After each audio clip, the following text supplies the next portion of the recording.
he is መናፍቅ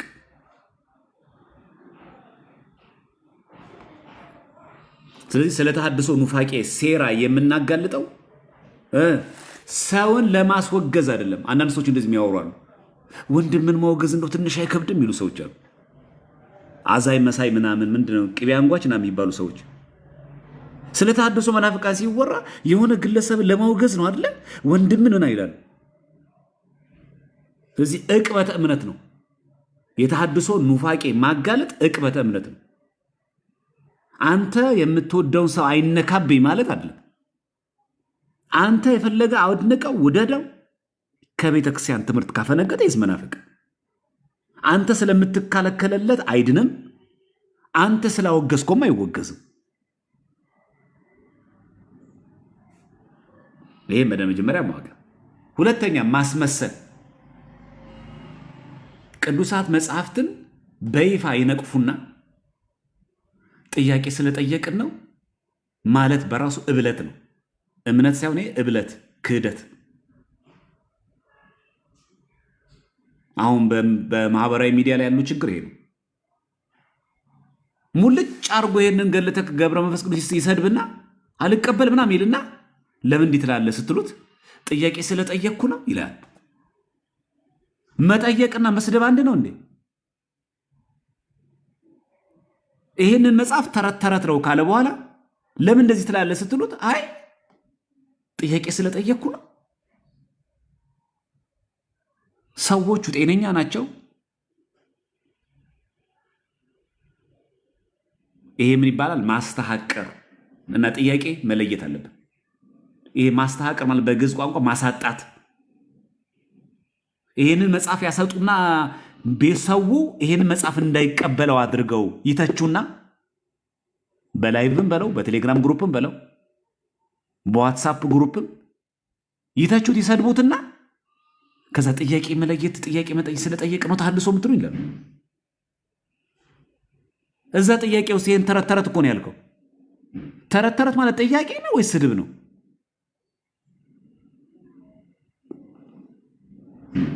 እዚህ በጣም መጠንቀቅ ያስፈልጋል ማለት ስለዚህ ይሄ ማስመሰል መለየት አለብን ሁለተኛ ቅዱሳት መጻሕፍትን ቤተክርስቲያናችን እስከ ተቀበለችው ድረስ ይሄን መጽሐፍ እስከ ተቀበለችው ድረስ አንዳች ሆነ ባዕድ ነገር ውስጥ አሁን ቢገኝ ማለት ነው ምን ቢገኝ ምን ይደረጋል ይጠየቃል እንጠይቃለን ሊቃውንትን ከቤተክርስቲያን ትምህርት የወጣ ነገር ውስጥ ካገኘ ከዛስ ሊቃውንት ያብራራሉ የተጣመመ ነገር ካለስ ይቃናል ስተት ካለበትስ ይታረማል እንዳለ ሙሉ ሰት ከሆነስ ይለያል አለቀ ይሄ ነው ሂደቱ ይሰማችኋል አይደል በደንብ አዳምጡ እዚህ ላይ ጥያቄ መጠየቅ መብት ነው መስደብ ነው ማትችለው ከሰደብክ አንተ ኦርቶዶክስ አይደለህም እንደ መናፍቃኑ የተረተረት ማለት ከጀመርክ አንተ ኦርቶዶክስ አይደለም ሁለተኛ እዚህ መጽሐፍ ላይ ስተት ሊገኝ ይችላል አዎ ኮሜንት አትክፈቱ የትምህርት ሰዓት ነው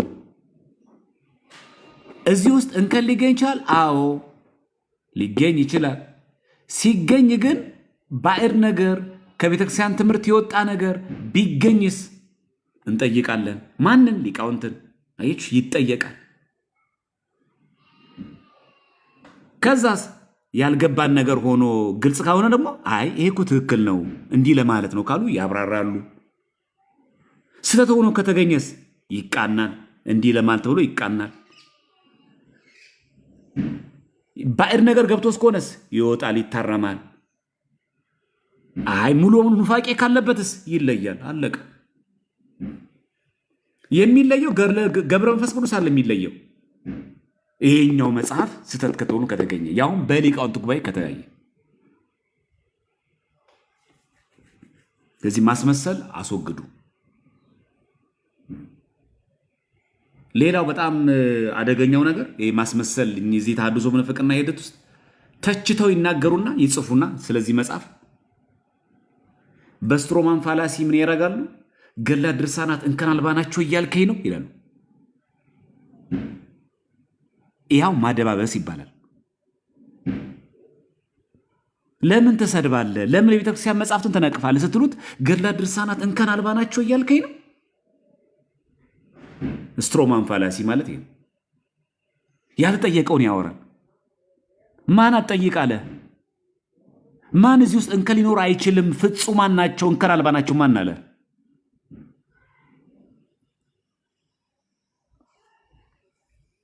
ይሄ መሰረታዊ ችግር ነው። ለዚህ ታው ስትሏቸው ገድላት ድርሳናት እንከን አልባ ናቸው እያልከን ነው። የጠየቅከው ለምን ትሰድባለህ? ለምን ትሰድባለህ ለሚለው ጥያቄ እንከን አልባ ናቸው አልኩ። መች አልኩ? ወይስ በግድ በል ነው? ስለዚህ አንዱ ኑፋቄ ሲጀምር ምን እንደሚያደርገው ያልተጠየቀውን ጥያቄ እንደተጠየቀ አስመስሎ ማቅረብ፣ ያላልነውን ነገር እንዳለን አስመስሎ ማቅረብ። ይሄ ምን ይባላል? በተሐድሶ ምንፍቅና ውስጥ ማስመሰል። አትሳደብ ማለት አትጠይቅ ማለት ነው። አንተ እኮ ኦርቶዶክስ ነህ። አንተ እኮ የዚህ ቤት ቤተኛ ነህ፣ አካል ነህ፣ የክርስቶስ አካል ነህ። ሊቃውንቶች አሉ፣ አባቶች አሉ፣ ጠይቅ። ደርሶ ነቃፊ አትሁን። ስለዚህ መጀመሪያ እዚህ ውስጥ ንባብ ቢገኝ ለምን ይገዛል? ለትርጓሜው። ትርጓሜ ለምን ይገዛል? ለአስተምሮ ይገዛል። አለቀ። ከኔ አይበልጣ ይላል። አዎ ንባቡ አለ። ምን ማለት ነው? አይ አብ እኮ ከወልድ ይበልጣል አንልም፣ ግን እኮ ከኔ አይበልጣል እኮ ብሏል። ንባብ ነው። ትርጓሜ ማለት ነው። ስለለበሰው ስጋ እንዲህ አለ እንላለን አይደል? ትርጓሜ ንባቡ ለምኑ ይገዛል? ለትርጓሜ ይገዛል እንጂ ይሄንን ንባብ ይዘን ይሄው ከኔ አብ ይበልጣል ብሏል መጽሐፍ ቅዱስ የተጻፈው፣ ስለዚህ ወልድ ከአብ ያንሳል አንልም። ሎቱ ስብሐት ኑፋቄ ነው። ንባቡ አለ፣ ገጽ ንባቡ አለ። ትርጓሜው ደግሞ ለምን ይገዛል? ለአስተምሮ። አስተምሯችን ምንድን ነው? አብ ወልድ በመንፈስ ቅዱስ በስልጣን በአገዛዝ በመለኮት ይህን ዓለም ፈጥሮ መግዛት አንድ ናቸው።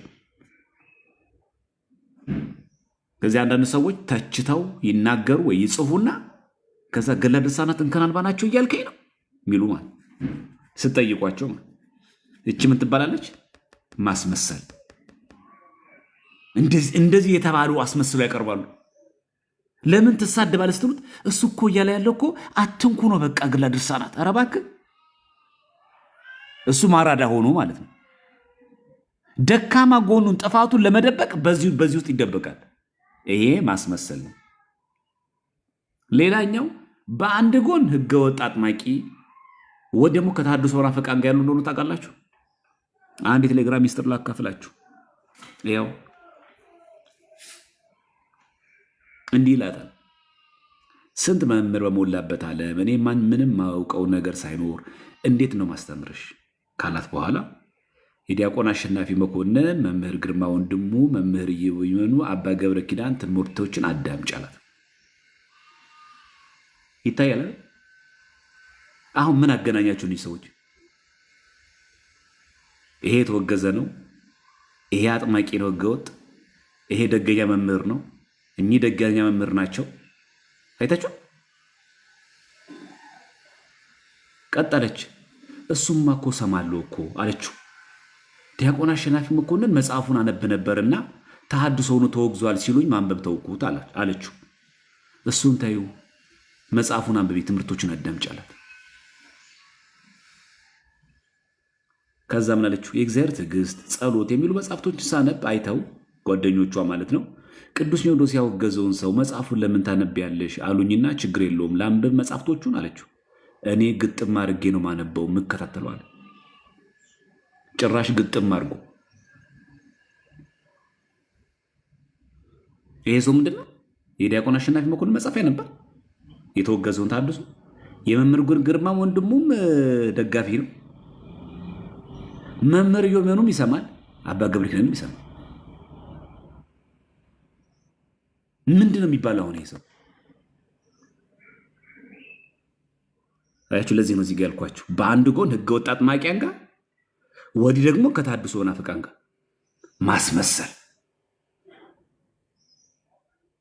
እንድታው ነው ስክሪንሾት አድርጌ እዚህ ቁጭ ያደረኩት፣ ውሸት እንዳይመስል ቅንብር እንዳይመስላችሁ ማለት ማየት ማመን ነው የሚባል አባዜ ስላለብን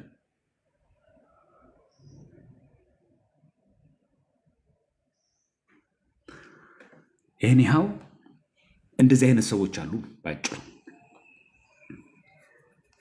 ስለዚህ ሐራጠቃ ስንል ምን ማለታችን ነው? መናፍቅ፣ ጠዋይ ሃይማኖት፣ ሃይማኖት ለዋጭ፣ ባህልና ትርጓሜው ከመጽሐፍ ከንባብ የማይገጥም፣ መጽሐፍት አዎ ያሉትን እሱ አይደለም፣ አይደለም ያሉትን አዎ ብሎ የሚናገር ማለት። ተሐድሶ አዎንታዊ ትርጓሜ አለው። በአዎንታዊ ትርጓሜው ምን ማለት ተሐድሶ ማለት በአዎንታዊ በበጎ ሲተረጎም ሰው በንስሐ ይታደሳል። ይሄ በጎ ምንም ችግር የለውም። አንድ ጥቅስ ላንሳ። ቲቶ 3:5 ላይ እንደ ምሕረቱ መጠን ለአዲስ ልደት በሚሆን መታጠብና በመንፈስ ቅዱስ በመታደስ በግዕዙ ወተሐድሶ በመንፈስ ቅዱስ ይላል። አዳነን እንጂ እኛ ስላደረግነው በጽድቅ ስለነበረው ስራ አይደለም ይላል ቲቶ 3:5 ላይ። አይታችሁ እዚህ ጋር እንደሚል በመንፈስ ቅዱስ በምን አዳነን? ክርስቶስ በመታደስ ምን ማለት ነው? ቅዱስ ሜሮን ስንቀባ የመንፈስ ቅዱስ ማደሪያ እንሆናለን። አይችሁ ወተሐድሶ በመንፈስ ቅዱስ ይላል። በጎ ትርጓሜ ያው ሰው ይታደሳል። አሮጌ ማንነታችን ይታደሳል። ይሄ በአዎንታዊ ሲተረጎም ማለት። በአሉታዊ ደግሞ ሲተረጎም እንደምታውቁት የቤተክርስቲያናችን ትምህርት ምን አይልም? አይታደስም። አስተምሮ አይታደስም። ለምን? እዚህ የያዕቆብ ወንድም የይሁዳ መልእክት ቁጥር 3 ላይ ወዳጆች ሆይ ስለምንካፈለው ስለ መዳናችን ልጽፍላችሁ እጅግ ተግቼ ሳለው ለቅዱሳን አንድ ጊዜ ፈጽሞ ስለተሰጠ ሃይማኖት ነው። የኛ ሃይማኖት ለማን የተሰጠችው? ለቅዱሳን። ስንት ጊዜ? አንድ ጊዜ። ምን ሆና? ፈጽማ ጥንቅቅ ብላ አልቆላት። ደግሞ እኮ ስለተሰጠ ቅዱሳን እንኳን አልሰሯትም። ከእግዚአብሔር ዘንድ ለቅዱሳን የተሰጠችው ሃይማኖት አይሰራም። ሃይማኖት ቨርዥን የለውም። ሃይማኖት አብዴት አይደረግም። የተሰጠችው ለቅዱሳን ነው። ስንት ጊዜ? አንድ ጊዜ ነው። በነገሌ ጊዜ ነበረ፣ በነጊዜ ጊዜ ሁለተኛ አዲስ ቨርዥን ፕሮማክስ የለውም። የተሰጠው አንድ ጊዜ። ምን ሆኖ ደግሞ በዛ ላይ ደግሞ እስቲ እኛም ትንሽ እናሻሻው እንዳንል እንዳንጠግነው ፈጽሞ ነው የሚለው። አንድ ጊዜ ፈጽሞ ጥንቅቅ ብሎ ስለተሰጠ ምን ሃይማኖት ምን እንድትሆኑ እንድትጋደሉ። ስለዚህ ሃይማኖት ማለት የምንቀበለው ከማን? ከቅዱሳን ከአባቶቻችን። ከዛስ የምንጠብቀው ነው እንጂ የምንሰራው የምናሻሽለው አይደለም። ስለዚህ ሃይማኖት ማለት ነው የምንጠብቀው ነው። ይጠበቃል። በቃ ተሰጥቶ አልቋላ። ይሄ የተሰጠውን ሃይማኖት መቀበል ነው። አለቀ። የተገለጠውን እውነት ወንጌል መቀበል ነው። ከዛስ ጠብቀ እስከ ዕለተ ሞት መኖር። ምን ነው የሚለው? ለቅዱሳን አንድ ስለተሰጠ ሃይማኖት በተቻላችሁ ተጨማምሩበት፣ ቀንሱ ነው የሚለው። እንድትጋደሉ እየመከርኳችሁ እጽፍላችሁ ዘንድ ግድ ሆነብኝ። ተሐድሶ የምንቃወመው ለዚህ ነው። የትኛው አስተምሮ ነው የሚታደሰው? ለቅዱሳን እኮ የተሰጠው አንድ ጊዜ። በዛ ላይ ደግሞ እኮ ፈጽሞ ነው የተሰጠው። አይቀየርም። ሃይማኖት የምንቀበለውና የምንጠብቀው ነው። ይጠበቃል። በቃ እንዳይነካ። ግለሰብ አይደለማ። ይሄን በደንብ ማወቅ አለብን። ምናነሳው ስለዚህ ነው ባጭሩ ማለት። አለፍ አለፍ ብዬ የተወሰነ ነገር ላንሳላችሁና መሰረታዊ ጉዳይ ላንሳ። እሺ፣ የተሐድሶ መናፍቃን የሚከተሏቸው መንገዶች፣ አንደኛ በሚያውቃቸው ሰዎች በኩል መቅረብ ነው። ይህ ዛሬም ይሰራል። የተሐድሶ መናፍቃን ሴራቸውን ለማስፈጸም የሚጠቀሙት ምንድነው? በሚያውቋቸው ሰዎች ይቀርባሉ። በቤተክርስቲያን አስተዳደራዊ መዋቅር ውስጥ በአብነት ትምህርት ቤት ወንበር ዘርግተው በተለይ አሁን በሰሜኑ የሀገራችን ክፍል የሚያስተምሩ የአብነት መምህራንን፣ በልዩ ልዩ ገዳማት የሚገኙ መናንያንንና አስተዳዳሪዎችን፣ የመንፈሳዊ ትምህርት ተቋማትን አስተዳዳሪዎች፣ ቅዱስ ሥላሴ መንፈሳዊ ኮሌጅ እንዲሁም ደግሞ ቅዱስ ጳውሎስ መንፈሳዊ ኮሌጅ አስተዳዳሪዎችን ማለት ነው፣ ዲኖቹን፣ መምህራኖቹ እንዲሁም የሰንበት ትምህርት ቤት አመራሮችንና አባላትን ማወቃቸውና መቅረባቸው በእነርሱ በኩል ተልእኳቸውን የማስፈጸም እድል ፈጥሮላቸዋል። በቃ ዋናው እነሱ የሚሰሩት ፍሬንድሺፕ ነው። እኛ ደግሞ የምታውቁት ነው ምን ያክል ገለባ እንደሆነ። አንድ ሰው ሲቀርበን እሺ ነው፣ ስልክ ምንካ፣ ቴሌግራም ላይ ላውራሽ፣ ቴሌግራም ላይ ላውራ፣ እሺ ነው ምንለው። ዲያቆን ነኝ ካለ እናምነዋለን። እኔ እኮ የሊቀ ጳጳሱ ሹፌር ነኝ እንቀበለዋለን። ብፁዕ አቡነ ገሌ እኮ ዘመዴ ናቸው ይደውሉልኛል፣ እንቀበለዋለን። ለምን? በሚያውቋቸው ሰዎች በኩል መቅረብ ነው የሚፈልጉት።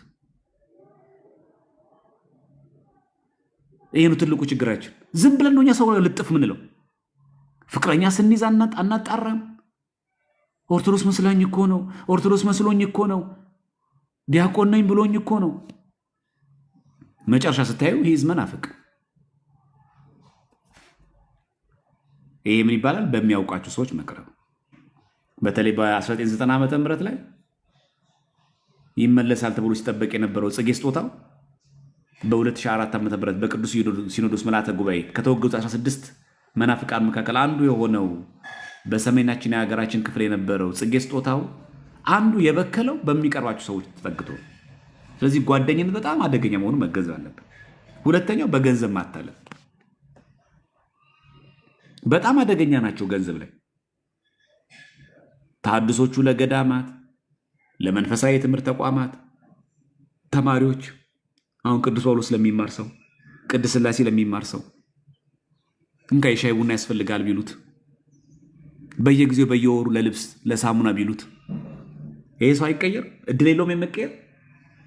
ሁሉም ይቀየርልን እንኳን ባንደመድም የጸኑ ስለሚኖሩ ማለት ነው።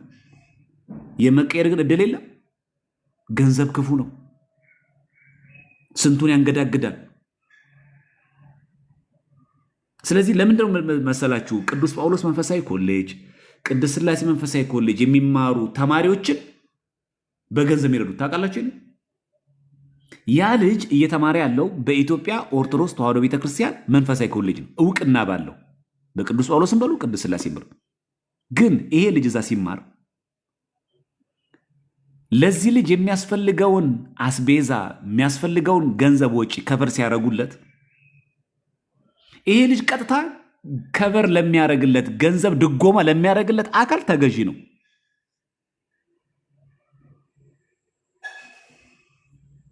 ከዛ ምን ያደርጋሉ? ይሄ ልጅ ከመንፈሳዊ ትምህርት ኮሌጅ ተመረቀ ተብሎ መቼም ተወክሎ ነው የሚሄደው ከየሀገረ ስብከቱ። እኛ አካባቢ በደንብ የስብከቱ ወንጌል አልተዳረሰም፣ እባካችሁን ቅዱስ ጳውሎስ መንፈሳዊ ኮሌጅ ይግባ፣ ቅድስት ሥላሴ ይግባ ተብሎ በሊቀ ጳጳሱ ፊርማ ይገባል፣ በአለቃው ፊርማ ይገባል። ሶፍትዌሩ ግን እየተቀየረ ነው ያለው። እዛ ኮሌጅ ሲማር ከቅድስት ሥላሴ ቅዱስ ጳውሎስ ተመርቆ ያን ገንዘብ ድጋፍ እያገኘ ነው። ከዛ በዚህን ቀን ፍሪ በሆነበት ሰዓት ላይ ቅዳሜና እሑድ እያገኙት እኚህ ተሐድሶ ናፍቀን ይበርሱታል። እስቲል የት ነው የተማረ ያለው? እዛ መንፈሳዊ ኮሌጅ። እኛ ቅድስት ሥላሴ ተመረቀ ብለን ከቅዱስ ጳውሎስ ተመረቀ ተብሎ የሆነ ደብር ላይ ስብከቱ ወንጌል ኃላፊ ሲሆን የሚጋብዘው ማንን ነው? እኚህ የተሐድሶ መናፍቃንን። ለምን? ትላንት በገንዘብ አታለውታል። ትላንት ገንዘብ እየከፈሉ ረድተውታል። ዛሬ የቤተክርስቲያን ደሞዝ እየተከፈለው 2 ደሞዝተኛ ነው አሉ። ዛሬ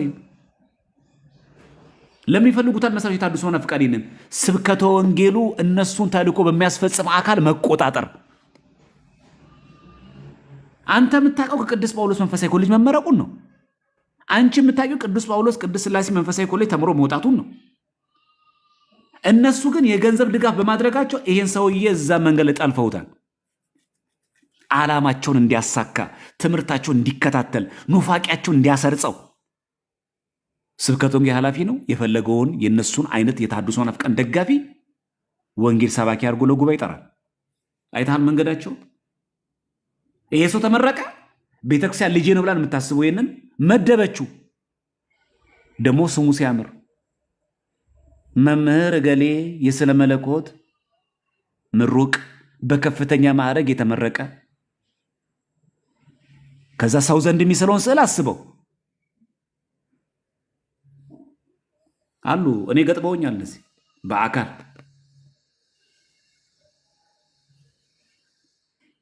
አደገኛው ደግሞ ለገጠሪቱ ቤተክርስቲያን እዛ ምንም ማህበረሰቡ አልነቃ። እንዳትናገረው አንተ ታውቃለህ ከኔ የበለጠ። እኔው ቅዱስ ጳውሎስ እኮ የተመረቁ ሰው ነኝ፣ እኔው ቅድስት ሥላሴ እኮ የተመረቁ። እንዳተቻው የተመረቀው ቤተክርስቲያን ስር ነው። ሶፍትዌሩ ግን የኛ አይደለም። አዎ ወረቀቱ የኛ ነው ይላል፣ ቅድስት ሥላሴ ተመርቋ ይላል። ትምህርቱ ከኛ አልቃረመው። በጓሮ እየሄደ እዛ ቤት ይማር ነበር። ስንቶቻችን ይሄ ይገባናል? ግን አሁን ይገባናል ይሄ ንግግራው። ለገጠሪቱ ቤተክርስቲያን ካህናት፣ ዲያቆናት ተመሳሳይ ድጋፍ እናደርጋለን በሚል ሰበብ እየበረዟቸው።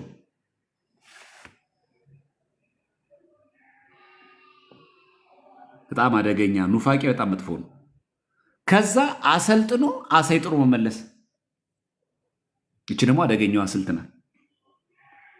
በትውውቅም ሆነ በትውውቅ ማለት በመግባባት ወይ ደግሞ በማታለል የቀረቧቸውን ሰዎች የጥፋት ዓላማቸውን ለማስፈጸም የሚችሉበት አቅም ላይ ካደረሷቸው በኋላ ተመልሰው ወደ ሰንበቴት እንዲገቡ፣ ወደ ስብከተ ወንጌል እንዲገቡ ያደርጓቸዋል። ወደ ሰዋዊ እንዲገቡ ያደርጓቸዋል። ያሰለጥናሉ። ቀይሯቸው በኑፋቄ ያሰይጠሟቸዋል። ሰይጣን ይሆናሉ። አሰይጥኖ ይመልሳሉ።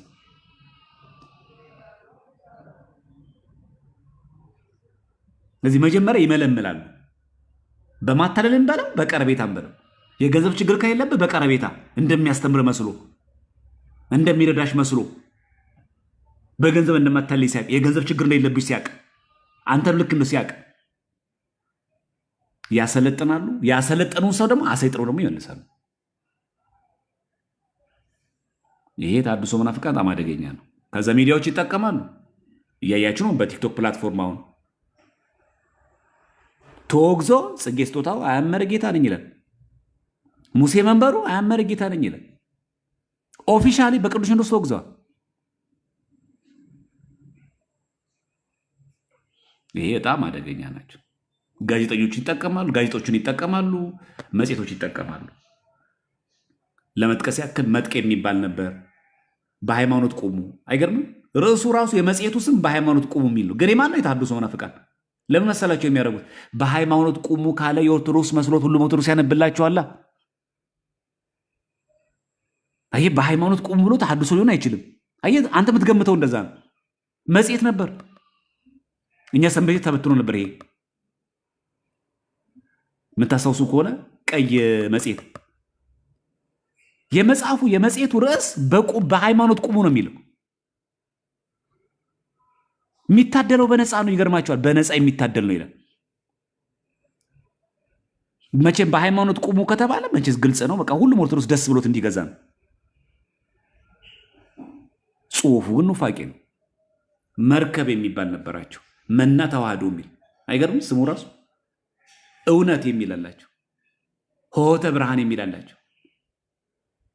ከሳቴ ብርሃን የሚል ነበራቸው። ርግብ የሚባል አላቸው። ንቁ ወዘተ።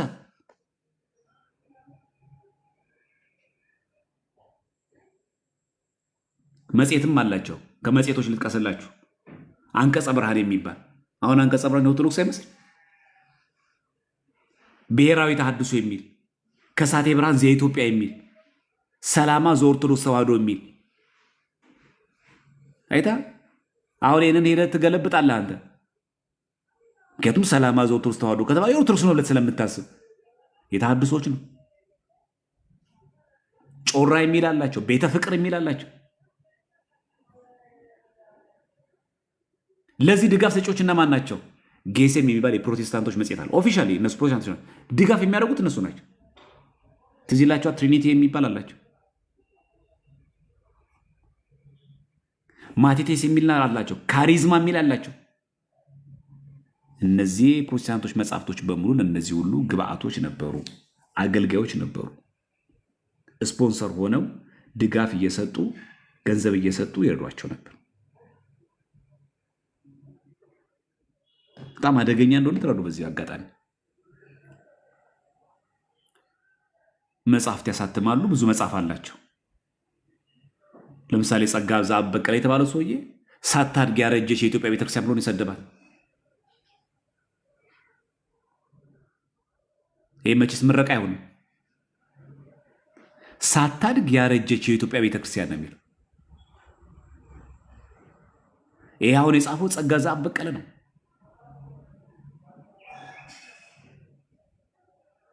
መጽሐፉን ላሳያችሁ።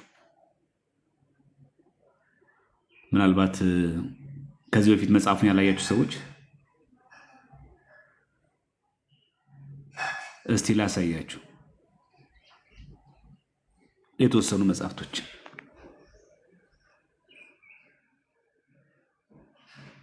እሺ፣ አካላዊ ቃል የሚል አላቸው። የዮሐንስ ወንጌል ትርጓሜ ክፍል 1 ላይ የዲያቆን አሸናፊ መኮንን ነው። አሁን አሸናፊ መኮንን የመጽሐፍ ጽፏል። አካላዊ ቃል የሚል ነው የዮሐንስ ወንጌል ትርጓሜ። ይሄ ጴጥሮስ ጳውሎስ የሚል ነው። ዲያቆን አሸናፊ መኮንን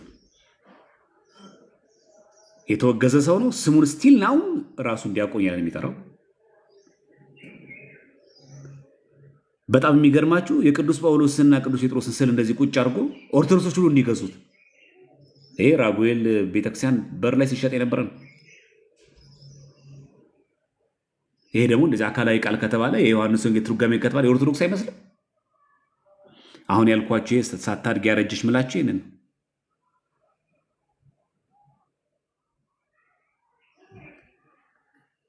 ይሄ ነው እንግዲህ ይሄ ተንሱ ለጸሎት የሚል ነው። አሁንም አሸናፊ መኮንን ነው። ህብስተ ሕይወት ይላል። ከነጋ ደግሞ እዚህ ጋር ተወልዱናል ይላል። ይሄ እንደዚህ ነው። እዚህ ጋር ጸሎት አለ። ክርስቶስ ለምን ሰው ሆነ የሚል እኔ ከኔ እንደተሰማችሁ እነዚህ ሁሉ የታድሶ መናፍቃን መጽሐፍቶች ናቸው። ኦርቶዶክሱ እንዲገዛቸው ስዕላትን ከቨር ፔጅ አድርገው ልክ ቃና ዘገሊላ አስመስሎ በዚህ መንገድ ይጽፋሉ። ስቲል ነው በመጽሐፋችሁ ልክ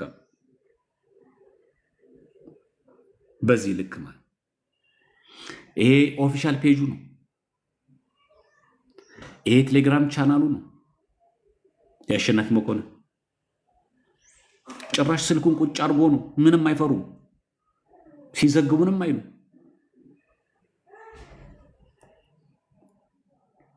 ይሄ የተቀበረ መክሊት የሚለው የአገዛቸው ተፈራ መጽሐፍ ቴሌግራም ግሩፕ ነው። አገዛቸው ተፈራ ይሄ የተሐድሶ መናፍቆ የአሸናፊ የቴሌግራም ግሩፕ ተቀላቀላችሁ ሰዎች ውጡ። ሳታውቁ ከሆነ በሰው ሪኮመንት ተደርጋችሁ ከሆነ ይኸው የመቼ ነው? ይኸው ዲሴምበር 23 የትላንትና ነው። የቆየ መረጃም አይደለም እኮ ትላንትና ከትላንቱ ላይ ነው። ዲሴምበር 23 ቀንደዝ። ስለዚህ በቴሌግራም ግሩፓቸው ኦፊሻሊ በዚህ መንገድ እንደዚህ እያስተምራሉ። ይሄ አጼ ዘርዓ ያዕቆብና አባ እስጢፋኖስ ብሎ አገዛቸው ተፈራ ተወግዞ መጽሐፍ ጽፏል። የኛ ህዝብ እንደምታውቁት ያው ሲገዛ ዝም ብሎ ስለሚገዛ መጽሐፍቶቹ እንደፈለገ መሄድ ነው። ሌላኛው ተገፋም ብሎ መጮህ፣ እቺ ያው የተለመደች ናት። ኢየሱስ ስላልን ክርስቶስ ስላልን ወንጌል ይሰበክ ስላልን በደንብ አድርገን ወንጌል ይሰበክ ብለን ስለነገርን እኛን መናፍቃሉ። እኛ ቤተክርስቲያን እኮ ወንጌል ከሰበክ ስለ መጽሐፍ ቅዱስ ካወራ ተሐድሶ ትባላለህ። እቺ ያው የተለመደች የዘወትር ጮት ስለሆነች ብዙ ማትደንቅ የተለመደ ደብዳቤ ጽፈው በስድብ መልክ የገለጹት ነው። ወርልድ ዎች ደግሞ ሊስት 2013 ላይ ኢትዮጵያ ውስጥ ክርስትና እየተበደለ ነው ይላል። ተሐድሶቹ ሲወገዙ ማለት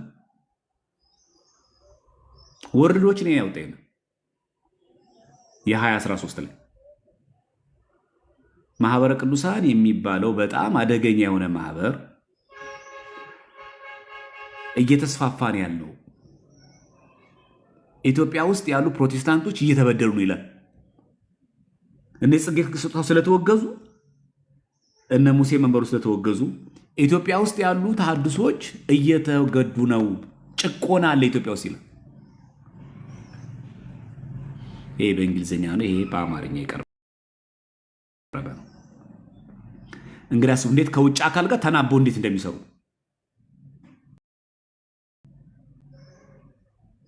ጽጌ ስጦታው ማውገዝ እንዴት ነው ክርስትና መጨቆን የሚሆነው? መናፍቅን መለየት እንዴት ነው የሚሆነው? ሌላው አጋጣሚዎችን መጠቀም።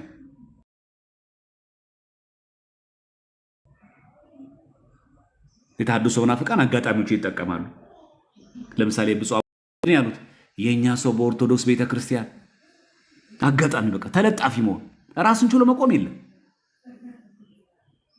በጥቅምት 12 ደግሞ ባለፈው ማለት ነው 2018 ዓመተ ምህረት በቅዱስ ሲኖዶስ በግለሰብ የታተመው ገድለ ዮሐንስ መጥምቅ ሲወገዝ ገድለ ዮሐንስ መጥምቅ ተወገዘ ያልነው እኮ ይሄ ነው። በጎ ጅማሮ ይቀጥላል። ውጤት አምጥተናል። አጋጣሚዎችን መጠቀም። በካቶሊክ እምነት ውስጥ ባለፈው ድንግል ማርያም ኮሪዲመር የሚሉትን አስተካክለዋል። እኛ ሲጀመር ኮሪዲመር ብለን አናምን። ምክንያቱም እነሱ ሙሉ ያምኑ ነበረ በማዳን ስራ ውስጥ በክርስቶስ ሪዲማቲቭ ዲድ ውስጥ ከኢየሱስ ክርስቶስ ጋር የሚተካከል ወይ ደግሞ የሚስተካከል ኢንቮልቭመንት አላት ብሎ ያምኑ ነበር። ኮሪዲመር ማለት ያ ነው። ይሄንን እኛ እንቀበልን በቃ ብለዋል። ይሄን አይተው አንዳንዶቹ ይሄው ካቶሊኮች ተመልከቱ፣ ምን እናድርግ ካቶሊኮች፣ እኛ ካቶሊክ አለ፣ እኛ ኦርቶዶክስ ተዋህዶ ነን። ተመልከቱ፣ ምን እናድርግ ካቶሊኮች፣ እኛ ካቶሊክ። ይሄ ማለት ነው ገድለ ዮሐንስ ተወገዘ ይላል። የኦርቶዶክስ ሲኖዶስ ይበል የሚያሰኝ ስራ ጀምር ይላል። የአጀሬው አጋጣሚው መጠቀም ነው። እዚህ ጋር ደግሞ የዓለም ብርሃን የሚል ነው። አስደሳች ዜና ገድለ ዮሐንስ መጥምቅ በሊቃውንት ጉባኤ ተመርምሮ ተወገዘ። በርቱ፣ በነካ እጃችሁ ሌሎችንም አውግዙ። ይሄ መጽሐፍ ነው የተወገዘው። አጅሪት ደግሞ ይበል ይቀጥል የሚያስብል ታላቅ ውሳኔ ነው። የሊቃውንት ጉባኤውን እግዚአብሔር ያክብርልን። እንደው ገራሚ ናቸው። እንደው በፕሮቴስታንትና በኦርቶዶክስ መካከል ያለው ልዩነት ገድለ ዮሐንስ መቀበል አለመቀበል ላይ ነው። አምስቱ ሶላዎች ምክንያታቸው የሆነው ገድለ ዮሐንስ መጥምቅ ነው። ገድለ ዮሐንስ መጥምቅ ስለተወገደ እነሱ አምስቱ ሶላዎች ተቀበሉ። ጥምቀት ለድህነት ነው አሉ። ቅዱስ ቁርባን አማናዊ ነው ብሎ አመኑ። አጋጣሚዎች መጠቀም ትልቅ ችግር። ብፁዕነታቸው ያሉት እዚህ ጋር ያለ ነው።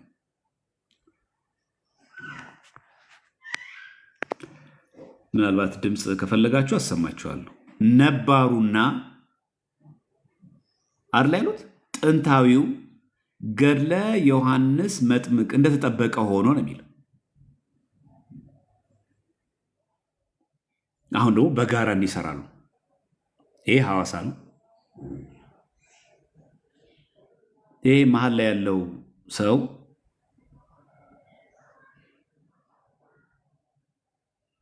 ለጉባኤ መጥቶ በእነሱ ተጠርቶ ጉባኤ መጥቶ የቅዱስ ጊዮርጊስ ዓመታዊ ክብረ በዓል ስለነበረ እኛ ጋር ልክ አስተዳዳሪው ሲያውቁበት ተሐድሶ መናፍቅ መሆኑን እኛ ስናቅ በእነዚህ በተሐድሶች በእናሰግድ ተመርቶ መጥቶ ገድለ ቅዱስ ጊዮርጊስን እንዴት አድርጎ አመስጥሮ እንደሰበከ ብታዩት። ከዛ በዛ ሰዓት የነበሩት የደብሩ አስተዳዳሪ በእውነት እውነተኛ መምህር ማለት እኚህ ናቸው ብሎ ሲያደንቁ ነበር። እሱስ የፈለገው እንዲህ አልነበረም። ሲያየው ሲቹዌሽኑ አይመችም። ሁሉም ሰው ነቅ ሆነ። የሰንበት ተማሪ ሁሉ ጠበቀው። ተገለበጠና የስብከቱ ርዕስ ቀይሮ ሄደ። አሁን ግን ኦፊሻሊ ታዩታላችሁ። ይሄ ለምን እንደምናነሳው አንዳንድ ሰዎች አሁን እንደዚህ አድርጎ ሰብኮ ተሐድሶ ትሉታላችሁ ይላል። በቃ አጋጣሚው ነው። ሁኔታውን ያዩትና የሰው ሁኔታ እንደማይመች ሲያውቁ የድንግል ማርያምን ምልጃ መስጥሮ ይሰብካል። ልቡ ግን ሌላ ነው። አይኖሩበትም። ይሄ ካቶሊኮቹ ያስተካከሉበት ነው። ኮሪዲመር የሚለው ገድለ ዮሐንስ መጥምቅ እኛ ጋር አለ ብቻ ለሚመስላችሁ ሰዎች በሲሪያ አለ። ራሱን ችሎ ደግሞ ዜና ሕይወቱ አለ። የቅዱስ ዮሐንስ መጥምቅ እነዚህ አማዞን ላይ የሚገኙ መጽሐፍቶች ናቸው። እንደውም አንግሊካን ቸርቾች የቅዱስ ዮሐንስ መጥምቅ ቸርች አላቸው። ሉተራውያንም ይኸው ከስር ነው የምታዩት። ይሄ ከላይ ያለው አንግሊካን ቸርቾች ነው። የቅዱስ ዮሐንስ መጥምቅ ቤተክርስቲያን በቅዱሳን ስም ቤተክርስቲያን ማን አላችሁ ለሚሉ ሰዎች አረ አንግሊካን ቸርቾች ራሱ አላቸው። ዌልካም ቱ ሴንት ጆን ዘ ባፕቲስት አንግሊካን ቸርች ነው የሚለው። ሉተራውያንም ይኸው አላቸው። ዜና ሕይወቱም አለ። በስሙ ቤተክርስቲያን ማነጽም በእኛ ዘንድ ያለው አይደለም። ይሄ በተሐድሶ በሐዋሳ ያሉት ናቸው እነዚህ። ይሄ ምንም በነገራችን ላይ የግለሰብ ምናምን መረጃ አይደለም። ራሳቸው በፌስቡክ ገጻቸው ላይ ፖስት ነው። መስከረም 25 የዚህ ዓመት ማለት ነው። ቃለ ዓዋዲ ሐዋሳ አጥቢያ ነው። ተመልከቱ ህፃናት እንዴት አድርገው እንደሚበርዟቸው። እነሱ እዚህ ጋር ይታደማሉ በአካል ልጆቻቸውም የታናናሾቻቸውን ደግሞ መጥተው ደግሞ እዚህ ያደርጋሉ። አይታቸው ኑፋቄው እንዴት እንደሚያስቀጥሉ። አጅሬ ኦርቶዶክስ ለመመስል ነጣውን ለብሶ ቆጥ ብሎ ቆሟል። በቃ አለቀ። ለምን የመጣው ሰው ግራ እንዳይገባው ኦርቶዶክስ ቤት እንደመጣ አስመስሎ ኦርቶዶክስ ጋር እንደሆነ አድርጎ እንዲያስብ ምን ያክል መርዘኛ እንደሆኑ ተመልከቱ። ይሄ የታደመው ሰው ነጣ ለብሶ ቀጣይ በቃ ፍንድቅ ደቅ ብለው በእነሱ ቤት አሁን ኦርቶዶክስ ጋር ነው ያሉት። ነጠላው አለ፣ ክሩ አለ፣ ዘሴሚስትሩ እዚህ ጋርም አለ።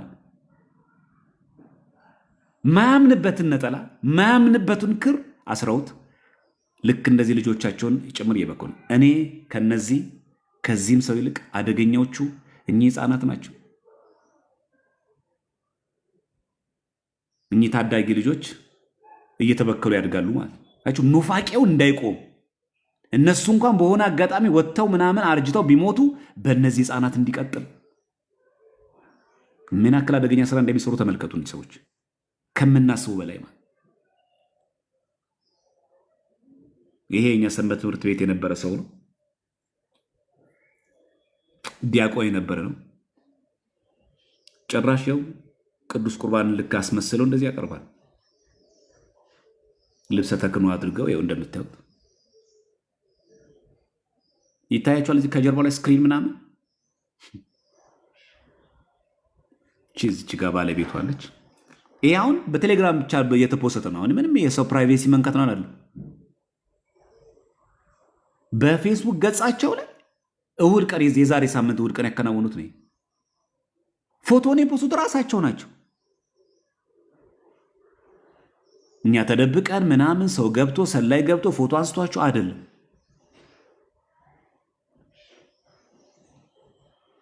ይሄ በሻሸመኔ ነው።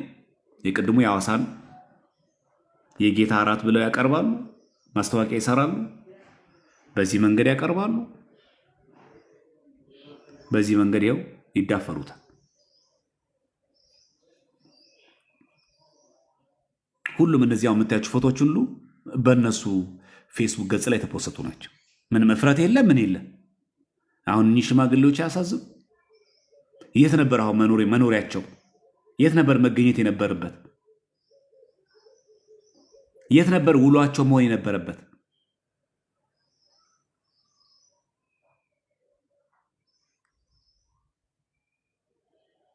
ይሄ ደግሞ አዳማ ነው፣ ናዝሬት። የእኚህ ደግሞ ይከፋል።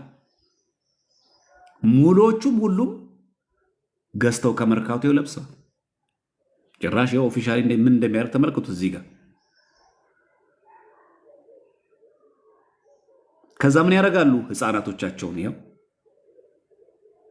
ይሄ ናዝሬት ነው። የዛሬ 2 ወር ማለት የቆየ መረጃ እንዳይመስላችሁ።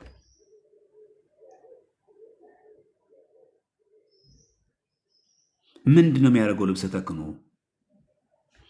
ምንድነው የሚያደርገው? ቁርባኑ ቄስ ከሆነ ወጥቶ የለትቶት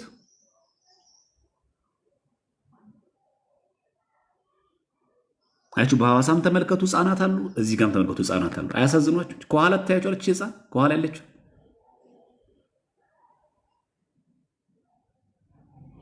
ለነዚህ ማልቀስ አይገባም?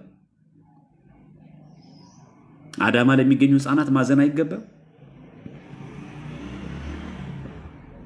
አሁንኛ መተኛትን ያለብን ይሄ በጣም በአደገኛ መንገድ ያደርጉታል። ይሄ ደግሞ ደብረ ማርቆስ ነው። የየከተሞችን ላሳያችሁ ብዬ ነው።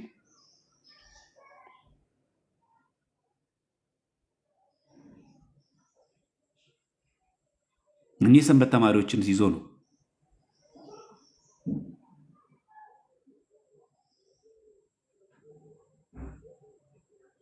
ርዕሱ ራሱ ደብረ ማርቆስ ለጌታ የሚል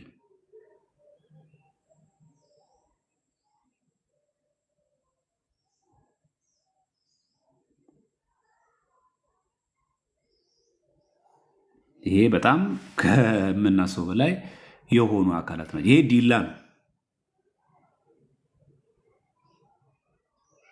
እንደኛ አይነት የሰባኪ አድርገው ራሳቸውን ቄስ አዲስ ብሎ ቄስ ተዘራ ወርቁ ብሎ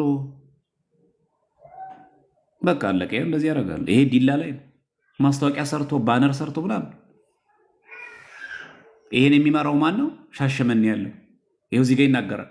በማህበረ አሃው የክርስቶስ ቤተክርስቲያን የምስራቅ ሸዋና የምዕራብ አርሲ ምን የወንጌል አገልግሎት ጽሕፈት ቤት ቅርንጫፍ ከፍተው ምናምን ከነስልካቸውን ቁጭ የሚያደርጉት አፍረት የለ በድብቅ የለ ኦፊሻሊ ነው። ይሄ ደብረ ማርቆስ ነው። ይሄ የመቀሌ ነው። ይሄ ሰውዬ ማለት ነው። በቃ ኦፊሻሊ ስልካቸውን ያስቀምጣሉ። በቃ ተንሴው እዩ ተነስቷል፣ ፍሉ ዓመታዊ ጉባኤ ልዩ ዓመታዊ ጉባኤ ብለው ጽፈውታል። በቃ እንደዚህ። የት ነው ያልገቡት ታዲያ? የት ክልል ነው የሌሉት? አዳማ፣ ሻሸመኔ በኦሮሚያ ክልል አየን፣ በሲዳማ ሐዋሳ አየን፣ መቀሌ አየን፣ ደብረ ማርቆስ አየን። የት ነው የሌሉት?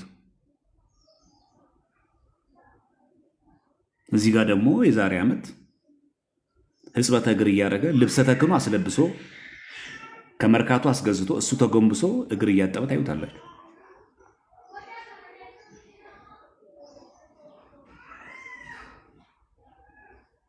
ይሄ ደግሞ ሻሸመኔ ነው። እያጸለየለት ነው።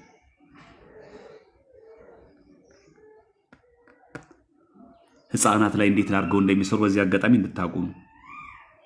ህፃናት ላይ የሚሰራው ስራ ከባድ ነው።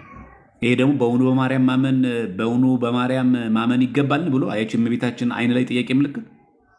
ይሄ ባለፈው ለታሳይቸዋለሁ በመጋቢ ጥበቡ ሰለሞን። ልክ እችን ሲያዩ ሰው ሁሉ ጥያቄ ሲፈጥርባቸው መጀመሪያ ሰው ገዛቸው እንዳለ ጥያቄ ሲፈጥርባቸው አብዴት አረጓትና እንዲያርገው አወጧት። በእንተ ማርያም ብለው አወጡ። ራሱ መጽሐፍ እኮ ነው። መጀመሪያም ብለው አወጡት። በእውኑ በማርያም ማመን ይገባልን ብለው ጠየቁና እንደ ጥያቄ ምልክት አድርገው አሳተሙት። ጸሐፊው ደግሞ መጋቢ ጥበብ ሰለሞን የሚባል። ልክ ሰው ተቃውሞውን አንስቶ መግዛት ሲያቆም ኦርቶዶክሱ እንዲገዛቸው የእመቤታችን አይን ላይ ነው ጥያቄ ምልክት። ለምን ደስ ለማርያም እንደዚህ ያደረጉት? የኦርቶዶክስ መስሎት ሰው እንዲገዛ።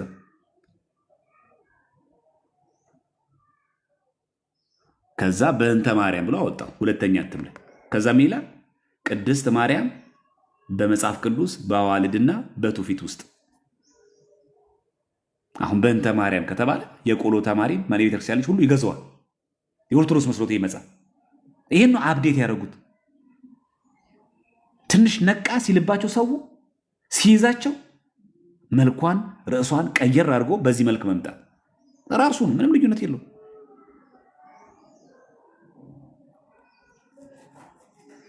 ይሄ ነው። ይሄ በእውኑ በማርያም ማመን ይገባል። በውስጡም ለማየት ከፈለጋችሁ ማርያም የአምላክ እናት ወይም ወላዲተ አምላክ ማለት ኑፋቄውን የለም። እንደው እግዚአብሔር ያሳያችሁ። ማርያምን የአምላክ እናት ወይም ወላዲተ አምላክ ማለት ኑፋቄውን የለም። ማርያም የበኩር ልጇን ክርስቶስን በድንግልና ከወለደች በኋላ ከዮሴፍ ሌሎች ልጆችን ወልዳለች ይላል። ሉተራውያንም እኮ እንደዛ ያምኑ። እንግዲህ ማርያም ክርስቶስን ከወለደች በኋላ ዮሴፍ በግብር አወቃት ማለት ነውን የሚል ጥያቄ ቢነሳ ይላል አሁን የሚያሰኙ ብሎም የሚያስገድዱ ጥቅሶች አሉ ይላል። ይሄ በመጽሐፍ ነው። ይሄ ደግሞ አጅሬው አገዛችሁ ተፈራ ተወግዞ አይታችኋል። ላይቭ ላይ የቲክቶክ ላይቭ ነው። መቼም እዚህ ላይ አቴንድ የሚያደርግም ሰው አይጠፋም። የተወገዘ ሰውን አገዛችሁ ተፈራ የተቀበረ መክሊት እናሳትም ይላል። መጽሐፉ እንዲያሳትም ነው እዚህ ጋር የሚሰሩት ስራ። ከመጽሐፍ አልፈው ከቴሌግራም ቻናል አልፈው በቲክቶክ ላይቭ ላይ ያስተምራሉ።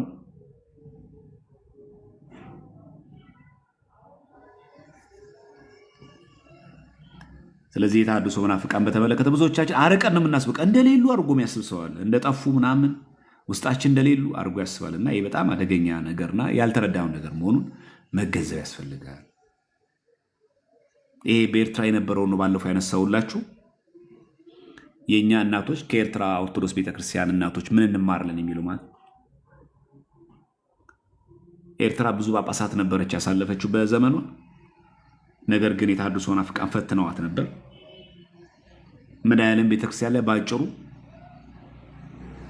ድንኳን ተክለው ቅዳሴ የተቀደሰ በፒያኖ ይጨፍሩ ነበር እዛው ቅጽረ ቤተክርስቲያን ውስጥ።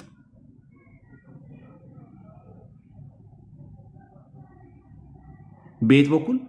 በአስመራ መድኃኔዓለም እና ቅድስት ሥላሴ አብያተ ክርስቲያናት አውደ ምሕረቶች ላይ ማለት ኦርቶዶክሳውያን ምዕመናን በይፋ ወደ ፕሮቴስታንት ጉባኤ ሄደው እንዲማሩ ጥሪ ያቀርብላቸው ነበር።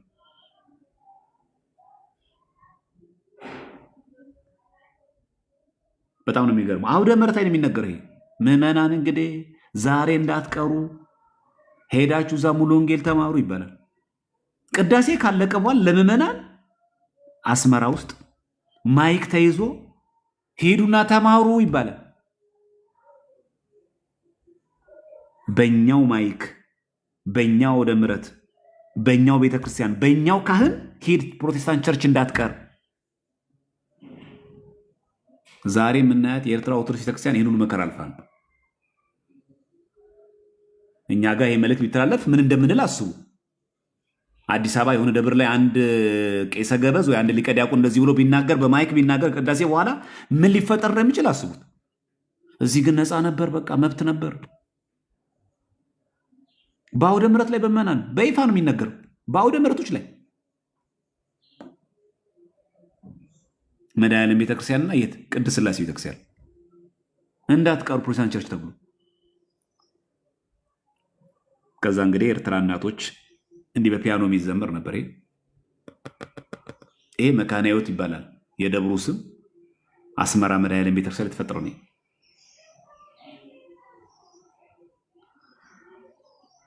እና የአደገኝነት ስልት ስናየው እንደው ዝም ብሎ እኛ ሀገር ብቻ የመጣን አድርጎ የሚያስብ ሰው ስላለ ሊቀ ጳጳሱን ጭምር ጠልፈው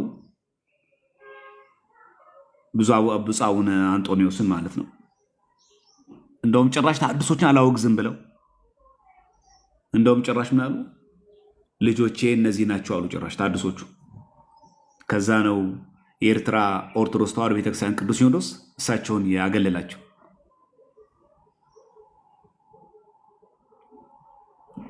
ስለዚህ ኤርትራ በጣም አደገኛ ነበረች ያሳለፈችው። አሁን በውጭ ሀገር የሚገኙ ናቸው እነዚህ። አሁን ይሄ ቀሲስ አትናቴዎስ የሚባለው በቃ የአባ ወልደ ትንሣኤ እና አቡነ በርናባስ ማለት ነው። የአዲስ ኪዳን ታቦታችን ኢየሱስ ነው ብሎ የሰበኩት ስብከት ሼር አድርጎ በቃ ነው የሚናገረው። ግን ቀሲስ ብሎ ነው የሚናገረው።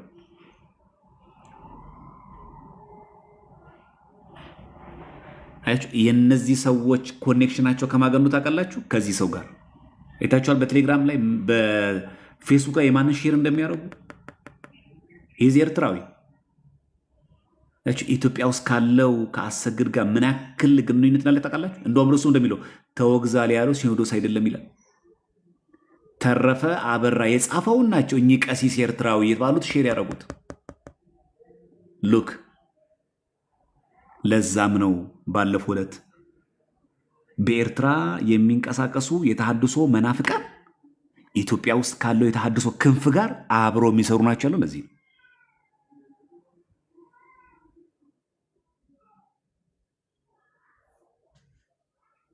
ኦፊሻሊ ነው የሚሰሩት። በቃ ምንም ሳያፍሩ ሳይፈሩ ነው የሚያደርጉት።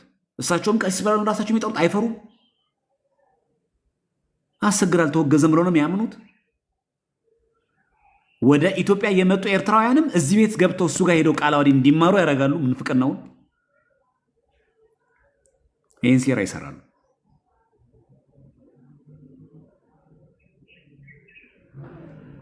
ስለዚህ ማንም ሰው ካሁን በኋላ መናገር ያለበት ምን ብሎ ነው? እኔ ኦርቶዶክስ ነኝ ማለት ይችላል። እገሌ ኦርቶዶክስ ነው ብሎ ግን ዋስትና መግባት ለማንም ማንም መብት የለውም። ስለ ራስ መውራት ይችላል። እኔ አይደለሁ ማለት ይችላል። እገሌ አይደለም ማለት ግን አትችልም። ይሄ ወንጌል ጥዑም የሚል ነው። በትግርኛ የተጻፈ ነው። ጸሐፊው ዶክተር ቀሲስ ዶክተር ተክለአብ መጽሐፉ እንዳለ ኑፋቄ ነው። ላቀርብላችሁ ከዚህ ውስጥ ገጽ 384 ላይ ክርስቶስ ያል ጌታ ይላል። እዚህ ጋር ጎይታ ማለት ጌታ ማለት ነው። በአብ ቀኝ ሆኖ በሚጸልየው ጸሎት እንጂ ዛሬ እያንዳንዳችን በምንጸልየው ጸሎት አይደለም። ምንድነው ይላል ገጽ 384 ላይ ይሄ መጽሐፍ በውጭ በሚገኙ ኤርትራ ተሐድሶ መናፍቃን የሚሰራጭ መጽሐፍ፣ ጸሐፊው ቀሲስ ነኝ ዶክተር ነኝ የሚል ነው። ብቀሺ ማለት ያ ቀሲስ ማለት ዶክተር ነኝ ተክለአብ መንግሥተአብ። ክርስቶስ አሁን በአብ ቀኝ ሆኖ በሚጸልየው ጸሎት እንጂ እያንዳንዳችን በምንጸልየው ጸሎት አለ ምንድነው ይላል።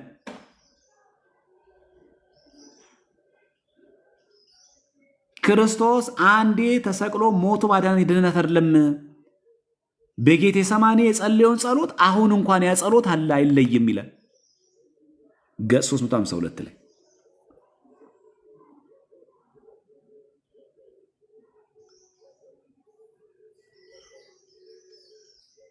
እኛ አሜሪካ የሚገኙ ናቸው። አባ ጊዮርጊስ ዘጋስጫ ቅዱስ አይባልም፣ ቅዱስ በላይ ቤተክርስቲያናችን እውቅና አልሰጠችውም ብለው የሐሰት ነገር የሚናገሩ ናቸው። እኚህ እንግዲህ ህፃናት ናቸው እንግዲህ ተበክለው የተሐድሶ ምንፍቅና ውስጥ ያሉት። ስለዚህ አሁን እንደሚያደርጉት በቤተክርስቲያን መዋቅር ውስጥ ሰርጎ ይገባሉ። በየትኛው መዋቅር ውስጥ ይገባሉ ሰርገው፣ በቅስናም በለው በድቁና በለው በምን በለው ሰርጎ ይገባሉ። ሁሌ ማለት ሰርጎ ይገባሉ። በሚገርምበት ትምህርታቸውን ያስተምራሉ። ይሄ በዚህ ነው። እሺ ሌላኛው ምን ይጠቀማሉ የሚለው ነገር ላሳይና ለዛሬ ይበቃል። የመገናኛ ብዙሃን የቴክኖሎጂ አጠቃቀም ይጠቀማሉ። ዩቲዩብ አላቸው ምናምን፣ ፌስቡክ፣ ቲክቶክ፣ ቴሌግራም አላቸው። በእነዚህ ሁሉ ኑፋቄውን ክደትን ይናገራሉ። በዚህ ጋር ምንም ችግር የለባቸው፣ ያስተላልፋሉ። አንድ ነገር ላሳያችሁ። ይህን ሰው ታውቁታላችሁ?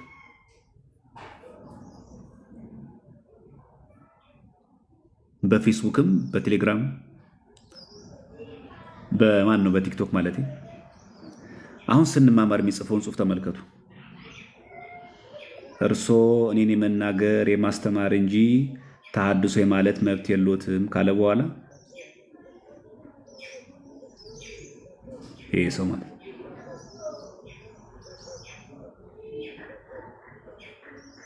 አቤት ይላሉ። በቃ እንደዚህ ነው የተሐድሶ ምንፍቅና ውስጥ ይገባ ሰው ወዬ ይላል። አሁን ስለ ኢዮብ መኮንን አንስተናል።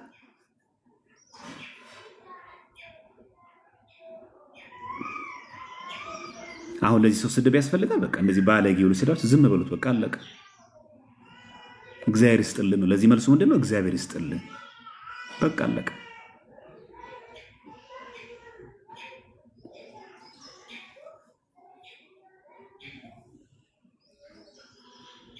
እንደዚህ አይነት ሰዎች ሲገጥሟችሁ ምንም አትበሏቸው። በቃ አሁን የማሳያችሁ እንድትረዱ ነው። እሺ እንድትጠሉት ምናምን አይደለም። ስድብ እንድሰድቡት አለን። በቃ ይሳደብ መብቱ ነው። በቃ እግዚአብሔር ይስጥልን።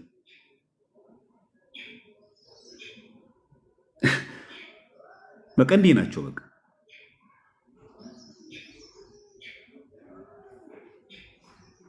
አሁን ይህን ሰው ስንትሰላል አትሳደቡሽ፣ ከአፋችሁ ስድብ እንዳይወጣ እግዚአብሔር ይስጥልን። መልሱ ለዚህ አሁን እግዚአብሔር ይስጥልን። በቃ አያስፈልግም። አሁን እኛ ኢዮብ መኮንን መናፍቅ ነው ብለናል፣ ግን ወዬ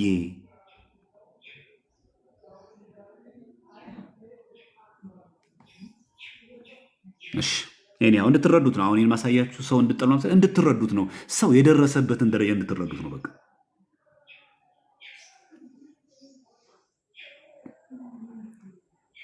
ወደ ርዕሳችን እንመለስ። ወደዚህኛው ርዕስ የቋንቋና የባህል ልዩነቶችን መጠቀም።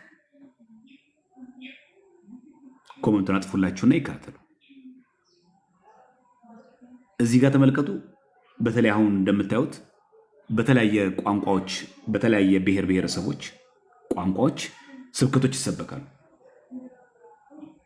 በተለይ አሁን እንደምታውቁት በተለያዩ የኢትዮጵያ ቋንቋዎች ስብከቶች የተሰበከ አይደለም። አሁን እኛ ጋር አለ፣ በተለያየ ቋንቋ ይሰበካል። አብዛኛው የኛ ስብከት በአማርኛ ላይ ያተኮረ ነው። እነሱ ግን በክልሉ ቋንቋ ስብከት እንስበክ በማለት ኑፋቄዎችን ለማሰራጽ ይመቻቸዋል። ስለዚህ እኛ በቋንቋ ማገልገል አለብን በደንብ። ይህንን ከቨር ማድረግ ካልቻልን ልክ እነሱ ከቨር እንደሚያደርጉ በቋንቋ እንደሚሰበክ አስመስለው ኑፋቄውን ግን ሊያሰረጹ ይችላል። ሌላኛው በአውደ ምሕረት ላይ የኦርቶዶክስ ቤተክርስቲያንን በመተችትና በጥያቄ መልክ የሚያቀርቡት የቀጥታ ስርጭት ፕሮግራም አላቸው። ይህ ማዳከም ስልት አላቸው። ሌላው ዘመናዊ አምልኮ ማስተዋወቅ ነው። እስቲልናው እቻ አለች። አሁን የቤተክርስቲያን ባህላዊና የዜማ ልክ መሰንቆ፣ በገና፣ እንደዚህ ዋሽንት እና የቅዳሴ ስርዓት አሰልቺ ወይም የተወሳሰበ በማድረግ በመትኩ ቀላልና ዘመናዊ አድርጎ ማቅረብ። ይህ እኮ በጣም እኮ ዝገት ነው። የይልማ መዝሙር ስሰማ እኮ እንቅልፌን የሚመጣው። የበኩረ መዘምራን እኮ የኪነ ጥበብን እኮ መዝሙር ስሰማ እኮ እንቅልፌን የሚመጣው። ይሄ ምን ይባላል? በእነሱ ዘመን ብለው የሚያቀርቡት አሰልቺ የተወሳሰበ አድርጎ ያቀርቡና ትንሽ ፈጠን ፈጠን አድርገው እንጂ ሞቅ ሞቅ አድርጉት እንጂ ይላል። ዘመናዊ አምልኮ ማስተዋወቅ። አሁን ብዙዎች ጊዜ አውደ ምሕረታችን እንደዚህ ሆኗል። ዲኮራችን ያያችሁት ነው። የኡፉፋ መዓት፣ የዲምላይት መዓት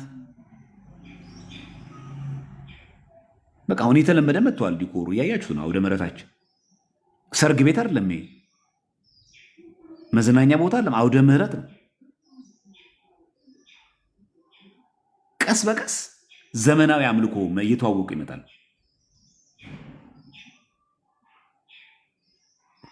የፋይናንስ ድጋፍ አለ፣ ከውጭ የሚደገፍ ድጋፍ አለ፣ ከውጭ የሚመጣ ድጋፍ አለ። በዚህ በኩል ደግሞ የተደራጀ ትችት ማቅረብ። የተደራጀ ወንጌል አሰብኩም እናንተ ገድል ድርሳን ነው የተደራጀ። ይሄ ቀላል ትችት ነው። የተደራጀ ትችት ነው። የተደራጀ ማለት የተቀነባበረ አስልተው አልመው አቅደው የቤተክርስቲያንን ትምህርት ማዳከም። ለኢትዮጵያ ድህነት መነሻ የኢትዮጵያ ኦርቶዶክስ ተዋሕዶ ቤተክርስቲያን ናት። የተደራጀ ትችት። ኢየሱስ ካልክ ኢትዮጵያ ኦርቶዶክስ ቤተክርስቲያን ትወገዛለህ። የተደራጀ ትችት።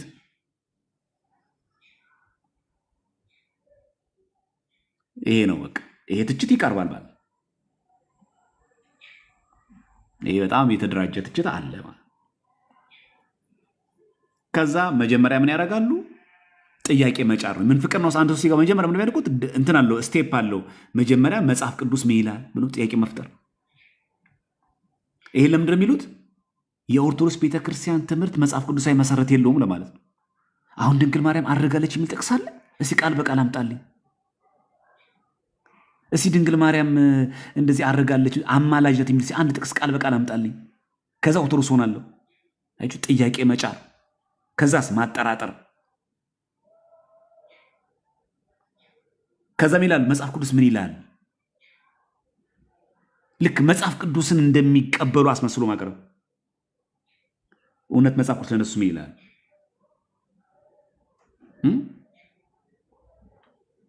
መጽሐፍ ቅዱስ ኢየሱስ አማላጅ ነው ይላል። ሎቱ ስብሐት። መጽሐፍ ቅዱስ እምነት ብቻ ይላል። መጽሐፍ ቅዱስ ኢየሱስ ክርስቶስ ብቻ ይላል። አምስቱ ሶላዎች መጽሐፍ ቅዱስ ላይ ያሉ ግን ምን ያስመስላሉ? ጥያቄ በመጫር ማጠራጠር። እኔ ከመጽሐፍ ቅዱስ አምጣልኝ። እነሱ ሲጮሁ ሲጨፈር ምናምን ታውቃላችሁ፣ ምልጃ ጸሎት ሲያደርጉ ምን ሲያደርጉ አይከለከልም። እኛ ስንልስ መጽሐፍ ቅዱስ ላይ በድንግል ማርያም አማላጅነት እመን የሚል የት አለ? ከዛ ምን ማድረግ? ማጠራጠር፣ ጥያቄ መጫር። ከዛ ምን ያደርጋሉ መሰላችሁ? በስርዓቶች ላይ ማተኮር።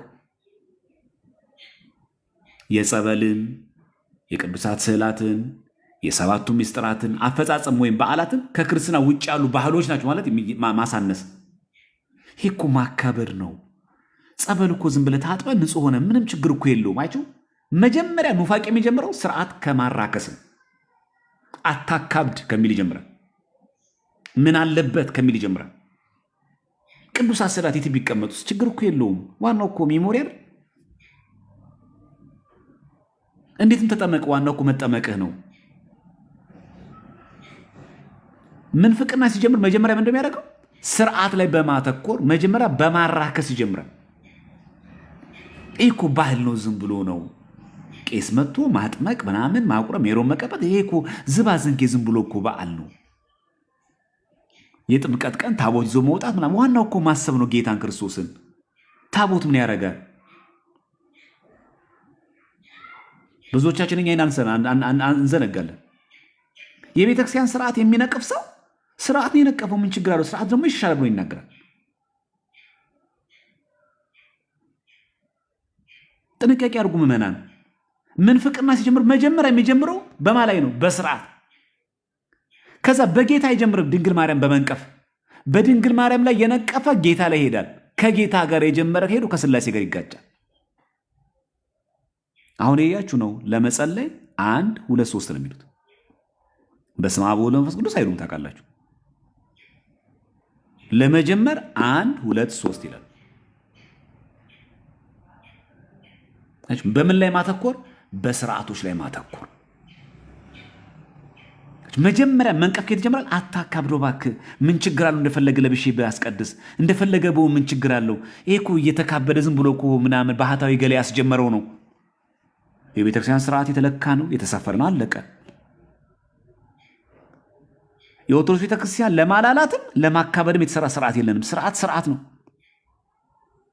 ነጠላ ለብሰን ቅዳሴ እናስቀድሳለን፣ አለቀ። መምሬ ገሌ ጀምሮ አይደለም፣ ስርዓት ነው። ምን ብሎ ግን ይጀምራሉ? በስርዓቶች ላይ በማተኮር በልቶ መቁረብ ችግር የለውም እንደማለት። ዋናው እኮ መቁረብ ነው። ይህ እኮ 18 ሰዓት እኮ ዝም ብሎ እኮ ባህል ነው። የኢትዮጵያ ውጭ ያለ ባህሎች ናቸው ማለት መስርዓት ላይ ይመጣል። አትደራደሩ። ቤተክርስቲያን ስርዓት እየሰማችሁ ነው። አትደራደሩ። ሌላኛው ስልታቸው የቤተክርስቲያን ስህተቶችን ማጋለጥ።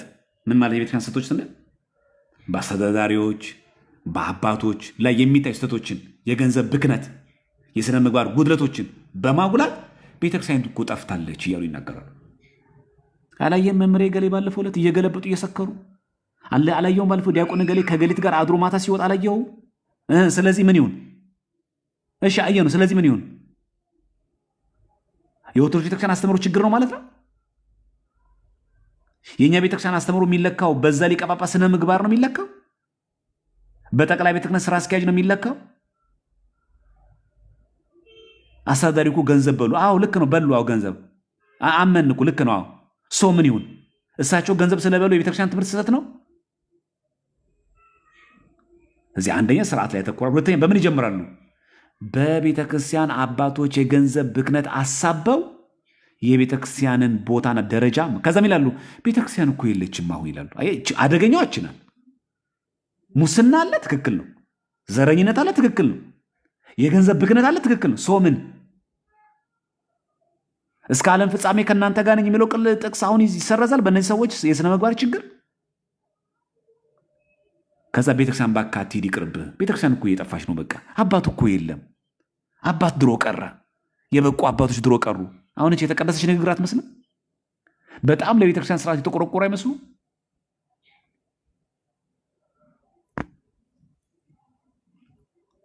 ስለዚህ የቤተክርስቲያን አባቶችን፣ አሳዳሪዎችን፣ አለቆችን፣ የሂሳብ ሹሙን፣ የጸሐፊውን የሥነ ምግባር ችግር በጣም እያጎሉ ያሳዩና በእኔ ከዘመን ላለኛ ብዙቻችን እኔ አላስቀድስ በቃ ይቅርብኝ እንላለን። እንደዚህ አይነት ደረጃ የደረስን ሰዎች የለንም። በአለቃው ምክንያት፣ በጸሐፊው ምክንያት፣ በሰንበት ቤት ሊቀመንበሩ ምክንያት፣ በዲያቆኑ ምክንያት ማይሆን ቦታ አይተናቸው እንግዲህ ከነገዲህ እኔ ቅዳሴ ይቅርብኝ ያለን ሰዎች የለን። የእነሱ ዓላማ ውስጥ ገባን ማለት ነው። ቤት ሆኜ ባስቀድስስ ላይቭ አለ አይደል እንዴ? ቤት ሆኜ ብጾምስ፣ ቤት ሆኜ ብሰግድስ፣ ቤት ሆኜ ውዳሴ ማርያም ብደግምስ ማን ይከለክለኛል? እነሱን ከማ የምትሉ ሰዎች የላችሁ። የፈለገ ቤታችን ብንጸልይ ብናስቀድስ በአካል ተገኝቶ ቤተክርስቲያን ከመጸለይ ጋር በፍጹም አይተካከልም። በፍጹም የፈለገ ቄሶቹ እንደፈለገ ይሁኑ፣ የፈለገ ሊቀ ዲያቆኑ የፈለገ ይሁን፣ ከቻል ለማስተካከል እንጣር፣ እንሰብሰብ፣ እንስራ። የፈለገ ቤታችን ብንሰግድ፣ ብንጾም፣ ብንጸልይ በአካል ቤተክርስቲያን ከመገኘት ጋር ፈጽሞ አይተካከልም። አንለስ ኤንድ አዘርዋይስ ለይቶልን ገዳም ካልገባን በስተቀር። ገዳም እኮ ቤተክርስቲያን አለ። ገዳማያንም እኮ መቆረብ አለባቸው። የግል አዳኝም የግል ጽድቅም የለንም እኛ። በጋራ ነው የሚጸደቀው። የማህበር ጸሎት ነው። የቤተክርስቲያን አንድነት ነው። ማህበራችን አንተው ያለው ጳውሎስ ይንህድግ ማህበርን አይደል ያለው። በግል የሚባል ነገር የለም። ብዙዎቻችሁ ከዚች ነገር ተጠንቀቁ ምዕመናን። በተለይ አሁን በሰሞኑ በምናየው ችግር የሆነ አለቃ አይታችሁ፣ የሆነ የደብር አስተዳዳሪ አይታችሁ፣ የሆነ የሰንበት መሪ አይታችሁ፣ የሆነ ሊቀ ዲያቆን ቄሰ ገበዝ አልሆነ ቦታ ላይ አይታችሁ ቺት ሲያደርግ ምናምን ብታዩ እንኳ ቤተክርስቲያን እየጠፋች ነው እንዳትሉ። አጠፋም። የገሃነም ደጆች አይችሏትም። እኛ ልንጠፋ እንችላለን። በስነ ምግባር በኑፋቄ ልንጠፋ እንችላለን። ከቤት ካለን እንርቅቻለን ማለት ነው። ቤተክርስቲያን ግን አጠፋም። አለቃውን አይቼ ያንን ቄሰ ገበዝ ከማይ ያንን ዲያቆን ሲቀድስ ከማይ ብሎ ግን ቤት ነው ካሁን በኋላ የምቀመጠው ቅዳሴ አልሄድም ሰዓታት አልሄድም ማለት ግን የመናፍቃን ጎራ ውስጥ መግባት። ሌላኛው ደግሞ አደገኛው ደግሞ ቀላልና ቀጥተኛ ትምህርት ያለ አስመስሎ መስጠት። ይሄ ፌክ ሲምፕሊፊኬሽን ነው። በቃ ቀላል ነገር እንዳለ አስመስሎ ማሳየት። አሁን ለምሳሌ በእኛ ቤተክርስቲያን ውዳሴ ማርያም እንደግማለን፣ ጸሎት እንጸልያለን። ይሄን ሁሉ ይላሉ። ወደ ክርስቶስ በቀጥታ መሄድ እየተቻለ ምን ያደርጋል? ይሄ ምንድን ዝባዝንኬ አሳጥረው እንጂ ይላሉ። እቺ ራሱ አንዱ የኑፋቄ መንገድ መግቢያ ቀዳዳ ናት። እንዴት አደገኞች ተመልከቷት። እዚህ ጋር ቀላልና ቀጥተኛ ትምህርት ያለ አስመስሎ መስጠት። ይሄ ፌክ ሲምፕሊፊኬሽን ይባላል። በቃ አታካብዶ፣ ቀላል እኮ ነው። በማርያም በጊዮርጊስ በአቡነ ተክለ ሃይማኖት በገብረ መንፈስ ቅዱስ እንደዛ መሄድ አይጠበቅብህም። ሾርት ኤንድ በቃ ፕሪሳይዝ የሆነ እኮ ምላሽ አለ። ቀላል ነው። ምን ማድረግ አለብህ? በቃ በቀላሉ አንተ ምን ማድረግ ትችላለህ? በቃ ወደ ክርስቶስ በቃ ተጸልይ። ማን ከለከለ እንዴ? በማንም ቅዱስ እኮ አማልዱን ለምሉን ብለን እኮ መጸልይ ብለን የምናጠቃለው አባታችን ሆይ በሰማይ የምትኖር ስምህ ይቀደስ መንግስትህ ትምጣ። አባታችን ስን ማን ነው አባታችን? ክርስቶስ አባታችን አይደለም እንዴ? በረሱ መጸለያችን መተውን እኛ ክርስቶስ እርዳኝ ብለን መጸለይ አንችልም እንዴ? አንተ በቸርነቱ ጎብኝ ብለን መጸለይ አንችልም እንዴ? ወደ ክርስቶስ እንችላለን። ማን ከለከለ? አያችሁ፣ በቅዱሳን ስም የሚደረገውን ጸሎት ውስብስብ እንደሆነ አድርገው ያቀርባሉ። ከዛ ምን ያደርጋሉ? በቃ በቀላሉ በክርስቶስ በቀጥታ ሄደ አሳጥረው አቋራጭ መንገድ ይላሉ። እቺን በመናገር የተሻለ አድርገው ይናገራሉ። ይሄኛው ልንገራቸው ላብቃ።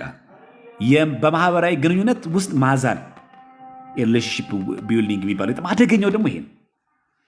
ይሄ ምንድነው? ከምዕመናን ጋር ወዳጅነት መፍጠርና የግል ችግሮቻቸው መጋራት። ይሄ በጣም አደገኛ ነው። ዝም ብሎ ይቀርብሻል፣ ወይ ደግሞ አንተን ትቀርብሃለች፣ ወይ ደግሞ ተመሳሳይ ጾታ ሊሆን ይችላል ይቀርብሃል። ከዛ በኋላ ምንድን ምን ሆነ ነው ሲባል መቼስ እንደምታውቁት ፐርሰናሊ ብዙ ችግሮች አሉብን። እንዲህ ሆኜ በቤተሰብ በፋሚሊ እንደዚህ ሆኜ እንደዚህ ገጥሞኝ እንደዚህ ሆኜ በዚህ ወጥቼ በዚህ ገር ስትሉ አይዞህ ወንድሜ እግዚአብሔር አለ ብሎ ከአንተ ጋር ይቆማል። አይታ ከምዕመናን ጋር ወዳጅነት መፍጠርና ከዛስ የግል ችግሮቻቸው መጋራት። አይዞህ ወንድሜ እኔ ያለሁልህ። አሁን ምን ገነባ? ሪሌሽንሺፕ ቢልዲንግ ገነባ። አሁን አንተ ቤስት ፍሬንድ ሆነ። ስለዚህ አንተ አሁን የምታማክረውን ሰው አገኘ፣ አንቺ የሚያማክርሽ ሰው አገኘሽ። በፋሚሊ የገጠመሽን ችግር የሚያማክርሽ ሰው ነው። ከዛ ምን ያደርጋሉ? የገንዘብ ድጋፍና የስራ ድጋፍ መስጠት። አይታል ወደዚህ ያሳድገዋል። እና የሆነ ቦታ ላይ ስራ አለ፣ እዛ ላስቀጥረህ እና የዛ ስራ ግቢ፣ እዚህ ቦታ ላይ ስራ መግባት ትችላለህ። አይ መጀመሪያ ቀረበ ወይ እሷ ወይ እሱ መጀመሪያ ወዳጅነት ካንተ ጋር ፈጠረ። ቀጥሎ ከዛ ምን አደረገ? መቼም ሰው ሲቀራረብ ብዙ ነገሩን ያወራ የለ የውስጥ የሆዱን። ከዛ ማህበራዊ ችግሮች ይጋራሉ። አይዞህ ወንድሜ ምን ያለውልህ ይላል። አንተ የምታስበው በቃ ጥሩ ሐሳቢ ሰው አገኘው ብለህ ነው። ከዛ ካገኘው ነገር ላይ አንተ ገንዘብ ይረዳሃል፣ ለትምህርት፣ ለክላስ፣ ለቤተሰብ ምናምን የሚሆነው። በተለይ ደግሞ በገንዘብ ችግር ውስጥ ላሉ ምዕመናን ድጋፍ በማድረግ የስነ ልቦና ተጽዕኖ መፍጠርና ወደ አስተምሮታቸው ይሰባሉ። ልክ ገንዘብ ከፈለ በኋላ እባክህ ዛሬ የሆነ ቦታ ወስጄ ልውሰድህ ይልሃል። አይታል አሁን ጎሉ ገብቷል፣ ወዳጅ ሆኗል። በዛ ላይ የግል ችግሮችን ያውቃል፣ ስስብልትን ተረድቶታል ማለት ነው። ስለዚህ በገንዘብ እየደገፈ ወይ ደግሞ እየደገፈች ነው ያለው። ከዛ እኔ እስቲ እዚህ ቸርች ደርሰን እንምጣ ይልሻል። የት የተሐድሶቹ መንጋ ውስጥ ምን እንዴት አየሽው ምን ይመስልሻል ይልሻል። ያው እኛም ሼም ስለሚይዘን አይ ችግር የለውም ኧረ ቆንጆ ነው እንላለን። አቹ ማህበራዊ ግንኙነትን ውስጥ ማዛል ጥንቃቄ አድርጉ። ሰው እንዳለ አትቅረቡ አይባልም። ስንቀርብ ግን ከማጋ ነው የግል ችግሮቻችን እየተጋራን ያለ ነው። ነገ ወደ የትኛው ጎራ ከሚከተን ሰው ጋር ነው ወዳጅ ሆን ነው።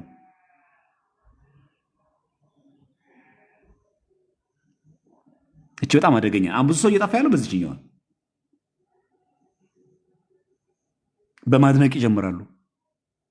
እንዴት ነው ወንድሜ ደህና ነህ ወይ? በጣም ጎበዝ ልጅ ነህ፣ በጣም ጎበዝ ልጅ ነሽ፣ እንዲህ ብትሰሪ። መጀመሪያ ወዳጅነት፣ ከዛ መቼስ በወሬ የግል ችግር የፋሚሊ ምናምን እናወራ የለ ይጋራሉ። ስስብለታችን አወቁት በገንዘብ ከዛ ደገፉን። ከዛ ምን ተጽዕኖ አለ? የሰንቦና ተጽዕኖ አለ። ምክንያቱም እየረዳን ነው ያለው። ስለዚህ ለሚረዳን ሰው ተገዥ ነን።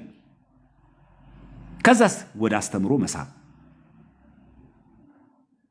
እግዚአብሔር ከመናፍቃን ሴራ ሁላችን ይጠብቀን። ታዲያ ተሐድሶ የለም?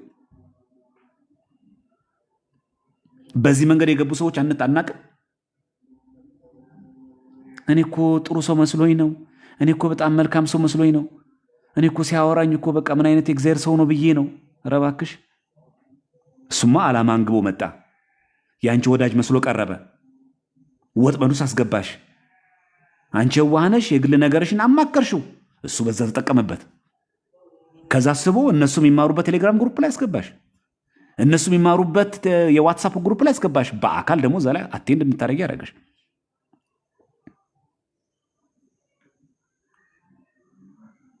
ለዛሬው ይሄን ይበቃናል።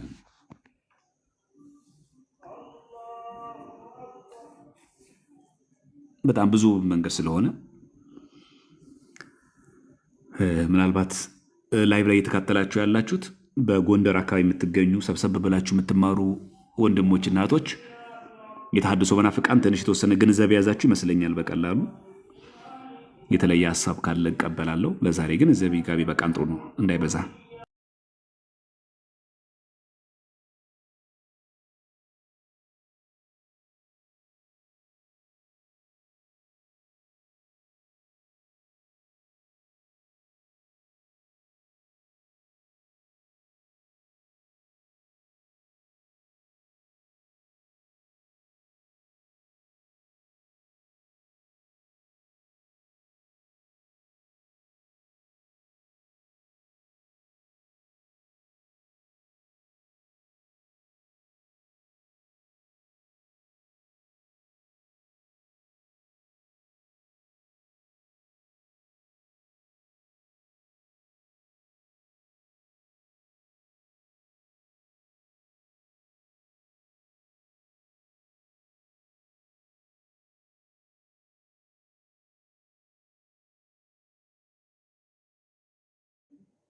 ስለዚህ ምዕመናን በደንብ አድርጋችሁ እንድትረዱ ነው ዋናው ነገር። እቺን ነጥብ በደንብ ያዟት። በማህበራዊ ግንኙነት ውስጥ ማዛል፣ አጉል ወዳጅነት መፍጠር ጥንቃቄ አድርጉ። የግል ችግርን ከማጋ የግል ችግርሽን ከማጋ የምታወሪው ጥንቃቄ አድርጉ።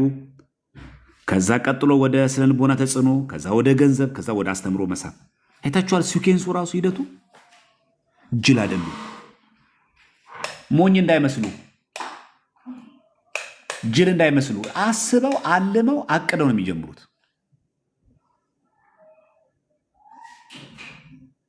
ሌላውን እንግዲህ እንደዛ እናደርጋለን።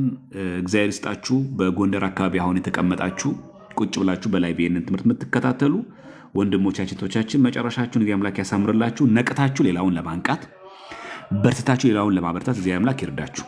ዛሬ የገባውበት ምክንያት ከዚህ በፊት ይህንን ስልጠና 2 ጊዜ ሰጥተናል። የሶስተኛ ዛሬ የሰጠንበት ምክንያት በጎንደር የሚገኙ ወንድሞች እናቶች ይሄ ተሐድሶ መናፍቃን ስልጣን ለእኛም ያስፈልገናል ብሰጡም በላይቭ ስላሉ በዚህ አጋጣሚ እንደዚህ ላይቭ ላይ መማራችን አንደኛ ያመለጠው ያለፈ ሰው ደግሞ እንዲያ ያደርገዋል። አንድ ሁለተኛ ነገር ደግሞ ያላተኮርንባቸው ድጋሚ ማየት የሚገቡን ጉዳዮች እንድናይ ያደርጋል። ስለዚህ እንደ ጥሩ እድል ሆኖ አይተናል ማለት ነው። ስለዚህ ወንድሞቻችን ከመቼውም ጊዜ በላይ በርታችሁ እንድጠነክሩ ነው። የዛሬው በዚህ ይበቃናል። እንግዲህ በቀጣይ ደግሞ እግዚአብሔር ከፈቀደ ደግሞ እንደ ሁኔታው ደግሞ እንቀጥላለን ማለት ነው። በጣም በርቱ፣ ጠንክሩ። ከግለሰብ ድጋፍና ተቃውሞ ውጡ። በጥላቻ አትታወሩ ማናችሁ ማለት ነው። ለዚህ ነው መግቢያ ላይ እቺ ላይ በጣም መሰረታዊ ጉዳይ ላይ ያስቀመጥኩላችሁ። የምጠላቸው ሰዎች የማትወዷቸው ሰዎችን ዝም ብለን ብድግ አድርገን ተሐድሶ ሆነልበት አግባብ አይደለም። ይሄ በጣም ጥንቃቄ ያስፈላጊ ነገር ነው። ሰው ዝም ብሎ ብድግ ብሎ እገሌ አይመቸኝም፣ እገሌ ያለው አልወደውም፣ በጣም ነው የሚያስጠላኝ፣ እሱን ሰማው ራሱ ደሜን የሚፈላው አይባልም። እንደዛ አይባልም።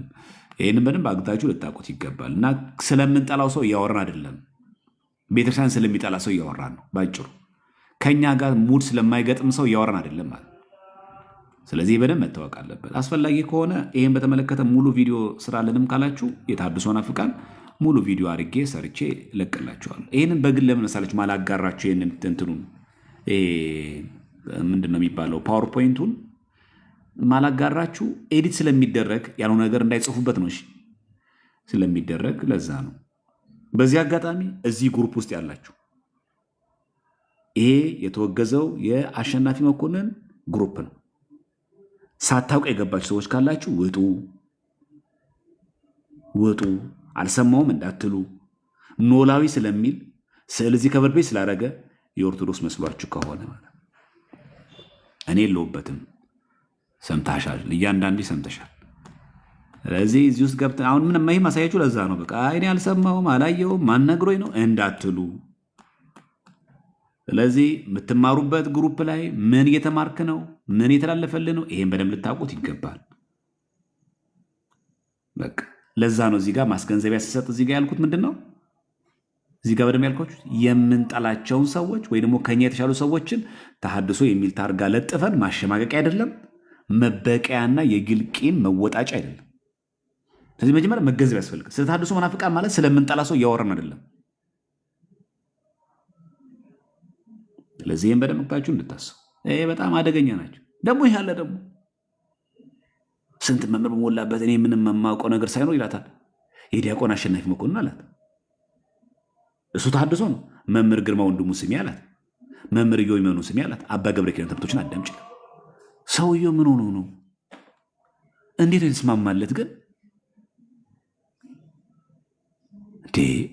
የመናፍቅን ትምህርት ያው ቴሌግራም ግሩፕ ከአባ ገብረ ኪዳን ጋር እንዴት የተስማማለት?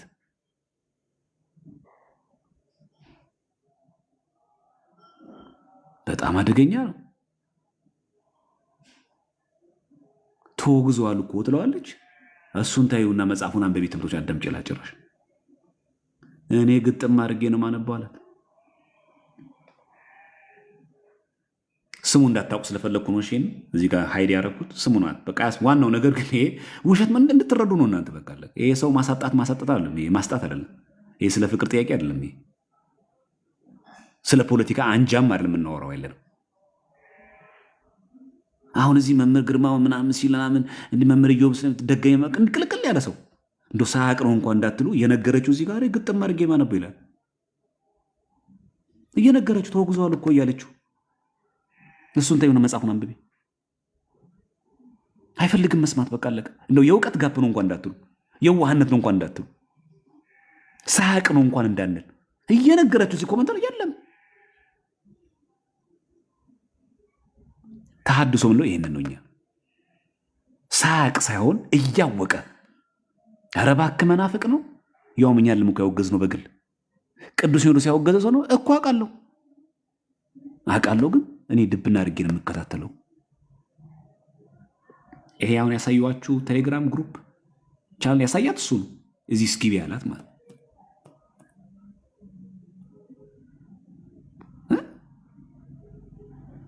ይሄ አሁን ያሳየኋችሁን ግሩፕ ያሳያት ግቢ ያላት እሱ ነው።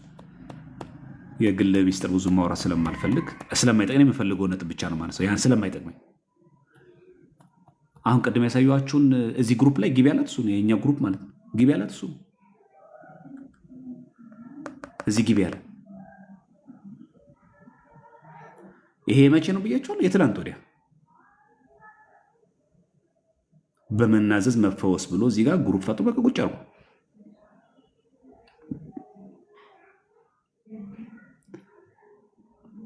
ለሌሎች ሰዎችም እንደርሱ ነው።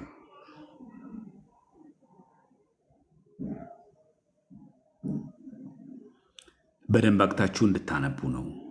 ያው እንደዚህ አይነት ነገሮች ስቀርብ ብዙ ሰዎች እንደሚደብራችሁ አውቃለሁ። ግን አንዳንዶቻችሁ እራሳችሁን አታስበሉ። እሺ ወይ አትበሉ። እኔ ጥሩ አይደለም ወይ አትበሉ። እንደዚህኛው ሰውዬ ማለት ነው።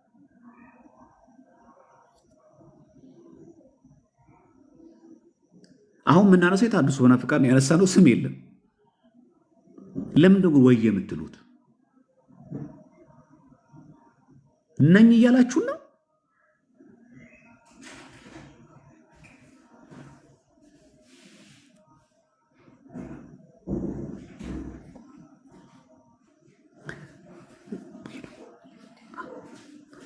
ስለ ተሐድሶ መናፍቃን በምናነሳበት ጊዜ ነው እንግዲህ እንደዚህ የሚጽፉት ማለት ነው። ስለዚህ አንዳንዶቻችሁ ሳታውቁት ይመስለኛል እዛ ውስጥ ነን እያላችሁን እያሳወቃችሁ ስለሆነ እናመሰግናለን።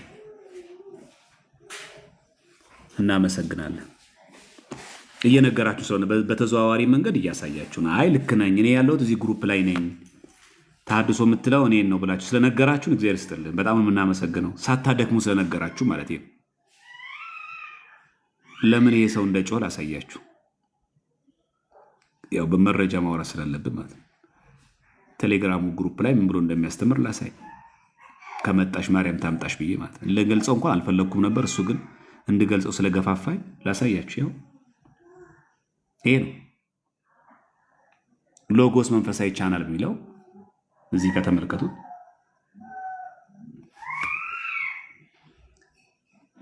መንፈሳዊ ቻናል ላይ ነው። እዚህ መንፈሳዊ ቻናል ላይ እንግዲህ እሱ ራሱ የሚጽፍበት ቻናል ነው ይሄ ቻናል ማለት ነው። ተመልከቱ እዚህ ጋር ሎጎስ መንፈሳዊ ቻናል እዮም መኮንን ነው የሚለው። ከዛ የአቡነ ገብረ መንፈስ ቅዱስ ይሄንን ማለት ነው ይጠቅስና እዚህ ከስር ላይ እንደዚህ ያለ ተረታ ተረት ቤተክርስቲያን ማጽዳት አለባት። ጭራሽ በስዕል እግዚአብሔር ላይ ማላገጥ፣ አንዳንድ ድርሳናትና ገድላት አምላክን መጫወቻን ያደረጉት። እኔ በግሌ እንደዚህ ያሉትን አልቀበልም። ሁኢዝ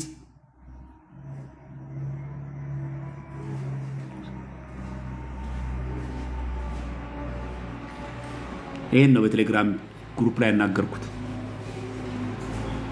ይሄ ስክሪንሾት ነው በነገራችን። ምንድን ነው ያለው? እንደዚህ ያለ ተረታ ተረት ቤተክርስቲያን ማጽዳት አለባት። ማን ነው ያለው? አጅሬው።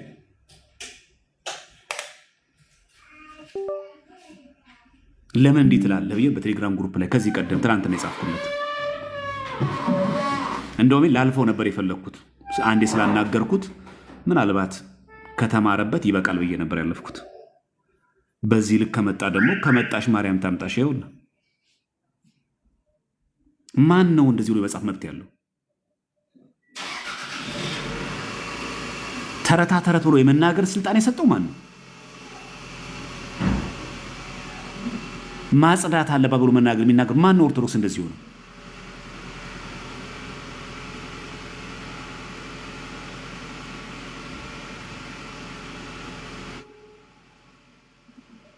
ስለዚህ ቋቅ ካላችሁ እኮ መውጣት ነው።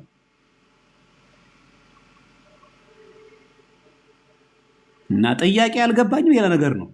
ተረታ ተረት ጥያቄ ነው። እኔ የጻፍኩት ይሄን ጽሁፍ ቤተክርስቲያን ማጽዳት አለባት ጭራሽ በስዕል ላይ ማላገጥ እኔ የጻፍኩት ይሄን ጽሁፍ እኔ ኤዲት ያደረኩት።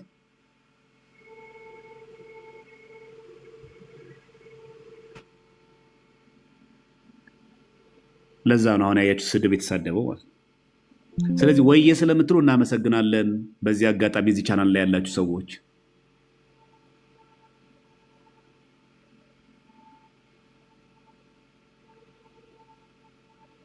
ራሳችሁን ገልጻችሁ ወየ ስለምትሉ እናመሰግናለን። ለምን ሳታደክሙን ራሳችሁን ስለምትገልጹ። አሁን እዚህ ፔጅ አልደረስኩም ነበር እኔ ግን በቴክስት እንደዚህ ስለላኩ በጣም ነው የምናመሰግነው። ቋቅ ይበላችሁ እንጂ በሃይማኖቴ ከማናችሁም ጋር ነው ማልደራደረው። ዛሬም ነገም የምነግራችሁ ነገር ይሄ ነው።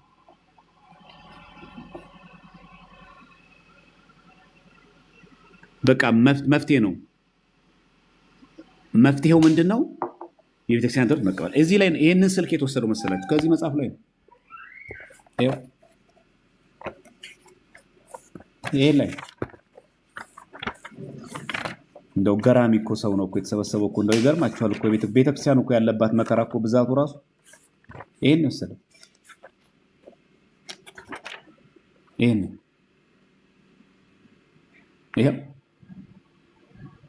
ይሄው ራሱ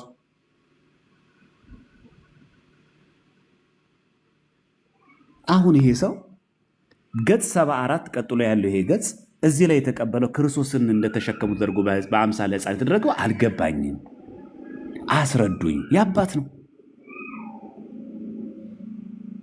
እንደዚህ ያለ ተረታ ተረት ቤተክርስቲያን ማጽዳት አለባት። ጭራሽ በስዕል እግዚአብሔር ላይ ማላገጥ ብሎ ግን መናገር ምን ማለት ነው?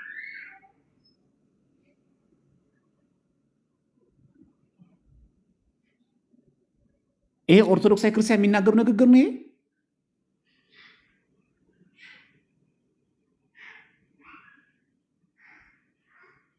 ስለዚህ ከዛሬ ጀምሮ እኔ በጣም የሚያንገበግበኝ የሃይማኖቴ ጉዳይ ነው። በቲክቶክ ያላችሁ፣ በቴሌግራም ግሩፕ ያላችሁ ማናችሁ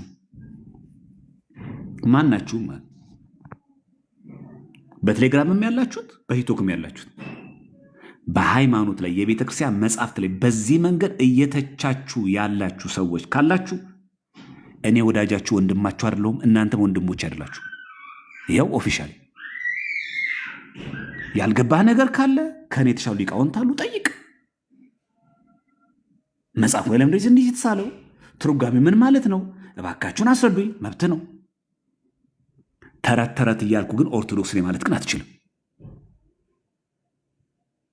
ማነህ አንተ? እኔስ ማን ነኝ? ይሄንን መጽሐፍ ተችቼ ቤተክርስቲያን ማስወገድ አለባት ብሎ አቋም የመያዝ መብቴ ማን ነው? እንደ ቤተክርስቲያን ልጅነት የመጠየቅ እንጂ ቤተክርስቲያን ለስርዓተ አምልኮ የምትጠቀምበትን ይህንን መጽሐፍ ተረት ተረት የማለት ስልጣን አለ?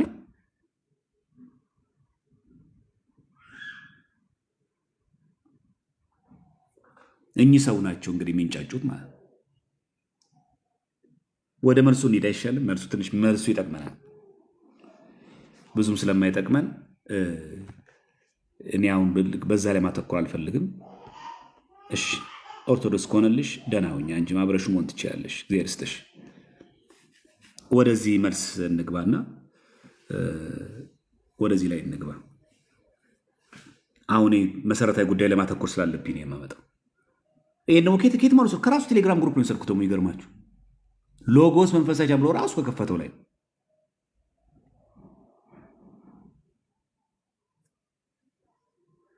እሺ። ያው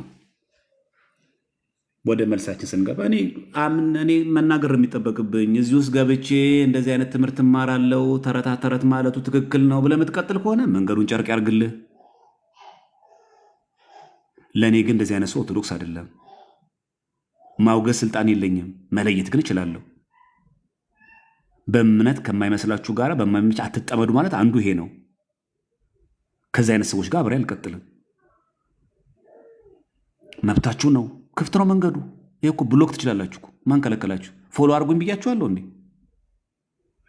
መከተል ትችላላችሁ እኮ መብታችሁ ነው። ብሎክ አድርጉና ሂዱ። ጥንቅር ለምን አንድ ሰው አይቀርም? የቤተክርስቲያን መጽሐፍ እየሰደብኩኝ እንዳትናገር የሚባል ነገር አይሰራም። እኔን ሙልጭ አድርገህ ስደብ፣ መብት ነው። ላይፍ ገብተህ ስትሳደብዋል፣ መብት ነው። መንገዱን ጨርቅ ያርግልህ፣ ቀጥልበት በስድቡ። የሚያዛልቅ ከሆነ ቀጥልበት።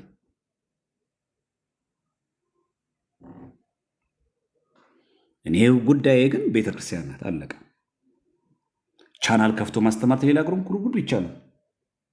በቻናል ላይ ግን የቤተክርስቲያን ትምህርት መጽሐፍቶችን በዚህ ልክ እየሰደቡ ኦርቶዶክስ ግን አይቻልም። ምክንያቱም ቤተክርስቲያን ትጠቀመዋለች። ይህንን እኮ ገብረ መንፈስ ቅዱስ እኮ ቤተክርስቲያን የአዌ ቤተክርስቲያን ማለት ነው። ይኸው አዌን ሂዱ ተመልከቱ። ሳሪስ አቦ እኮ በየቀኑ የሚነበበው እኮ ኪዳን ከመድረሱ በየቀኑ የሚነበበው ስርዓት አምልኮ ላይ እኮ አለ። ይሄ ከተነበበ በኋላ ነው ተአምረ ኢየሱስ ተነቦ ከዛ ኪዳን የምናደርሰው።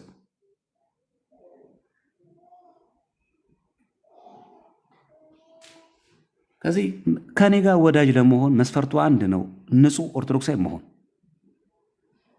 በተረፈ ካልገባ ሊቃውንቶች አሉ። እኔን ጠይቀኝ አላልኩም። እኔ የቤተክርስቲያን ትምህርት ማረጋገጫ ሊቅ አባት አይደለሁም። ሊቃውንትን ጠይቅ። አስተምራለሁ እመክራለሁ በሚል ግን እንደዚህ አይነት ጸያፍ የሆነ ስድብ እየሰደብ ግን መቀጠል አንችል። በእንጀራችሁ እንደመጣው አውቃለሁ፣ በተወዳጅነታችሁ እንደመጣው አውቃለሁ። መንገዱን ጨርቅ ያርግላችሁ። እኔ ግን የለውበትም። የምትማሩበት የቴሌግራም ቻናል ራሳችሁ ለዩ። መውደድ ሌላ ጉዳይ ነው፣ ሃይማኖት ሌላ ጉዳይ ነው።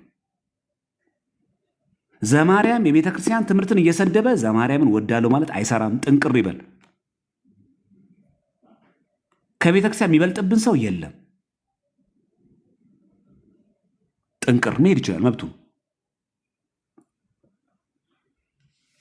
የምትቀድመው ቤተ ክርስቲያን ናት። አለቀ። እወደዋለሁ ምናምን ሲሰብክ ሲመች ሲጽፍ ይመቸኛል ምናምን ሌላ ጉዳይ ነው እሱ። ይመቸኛል ሌላ ጉዳይ ነው እሱ። መጀመሪያ ማክበር ያለበት የቤተ ክርስቲያን ትምህርትና ትምህርት ነው። ስድብ ሌላ ጉዳይ ነው፣ ትችት ሌላ ጉዳይ ነው፣ ጥያቄ ሌላ ጉዳይ ነው።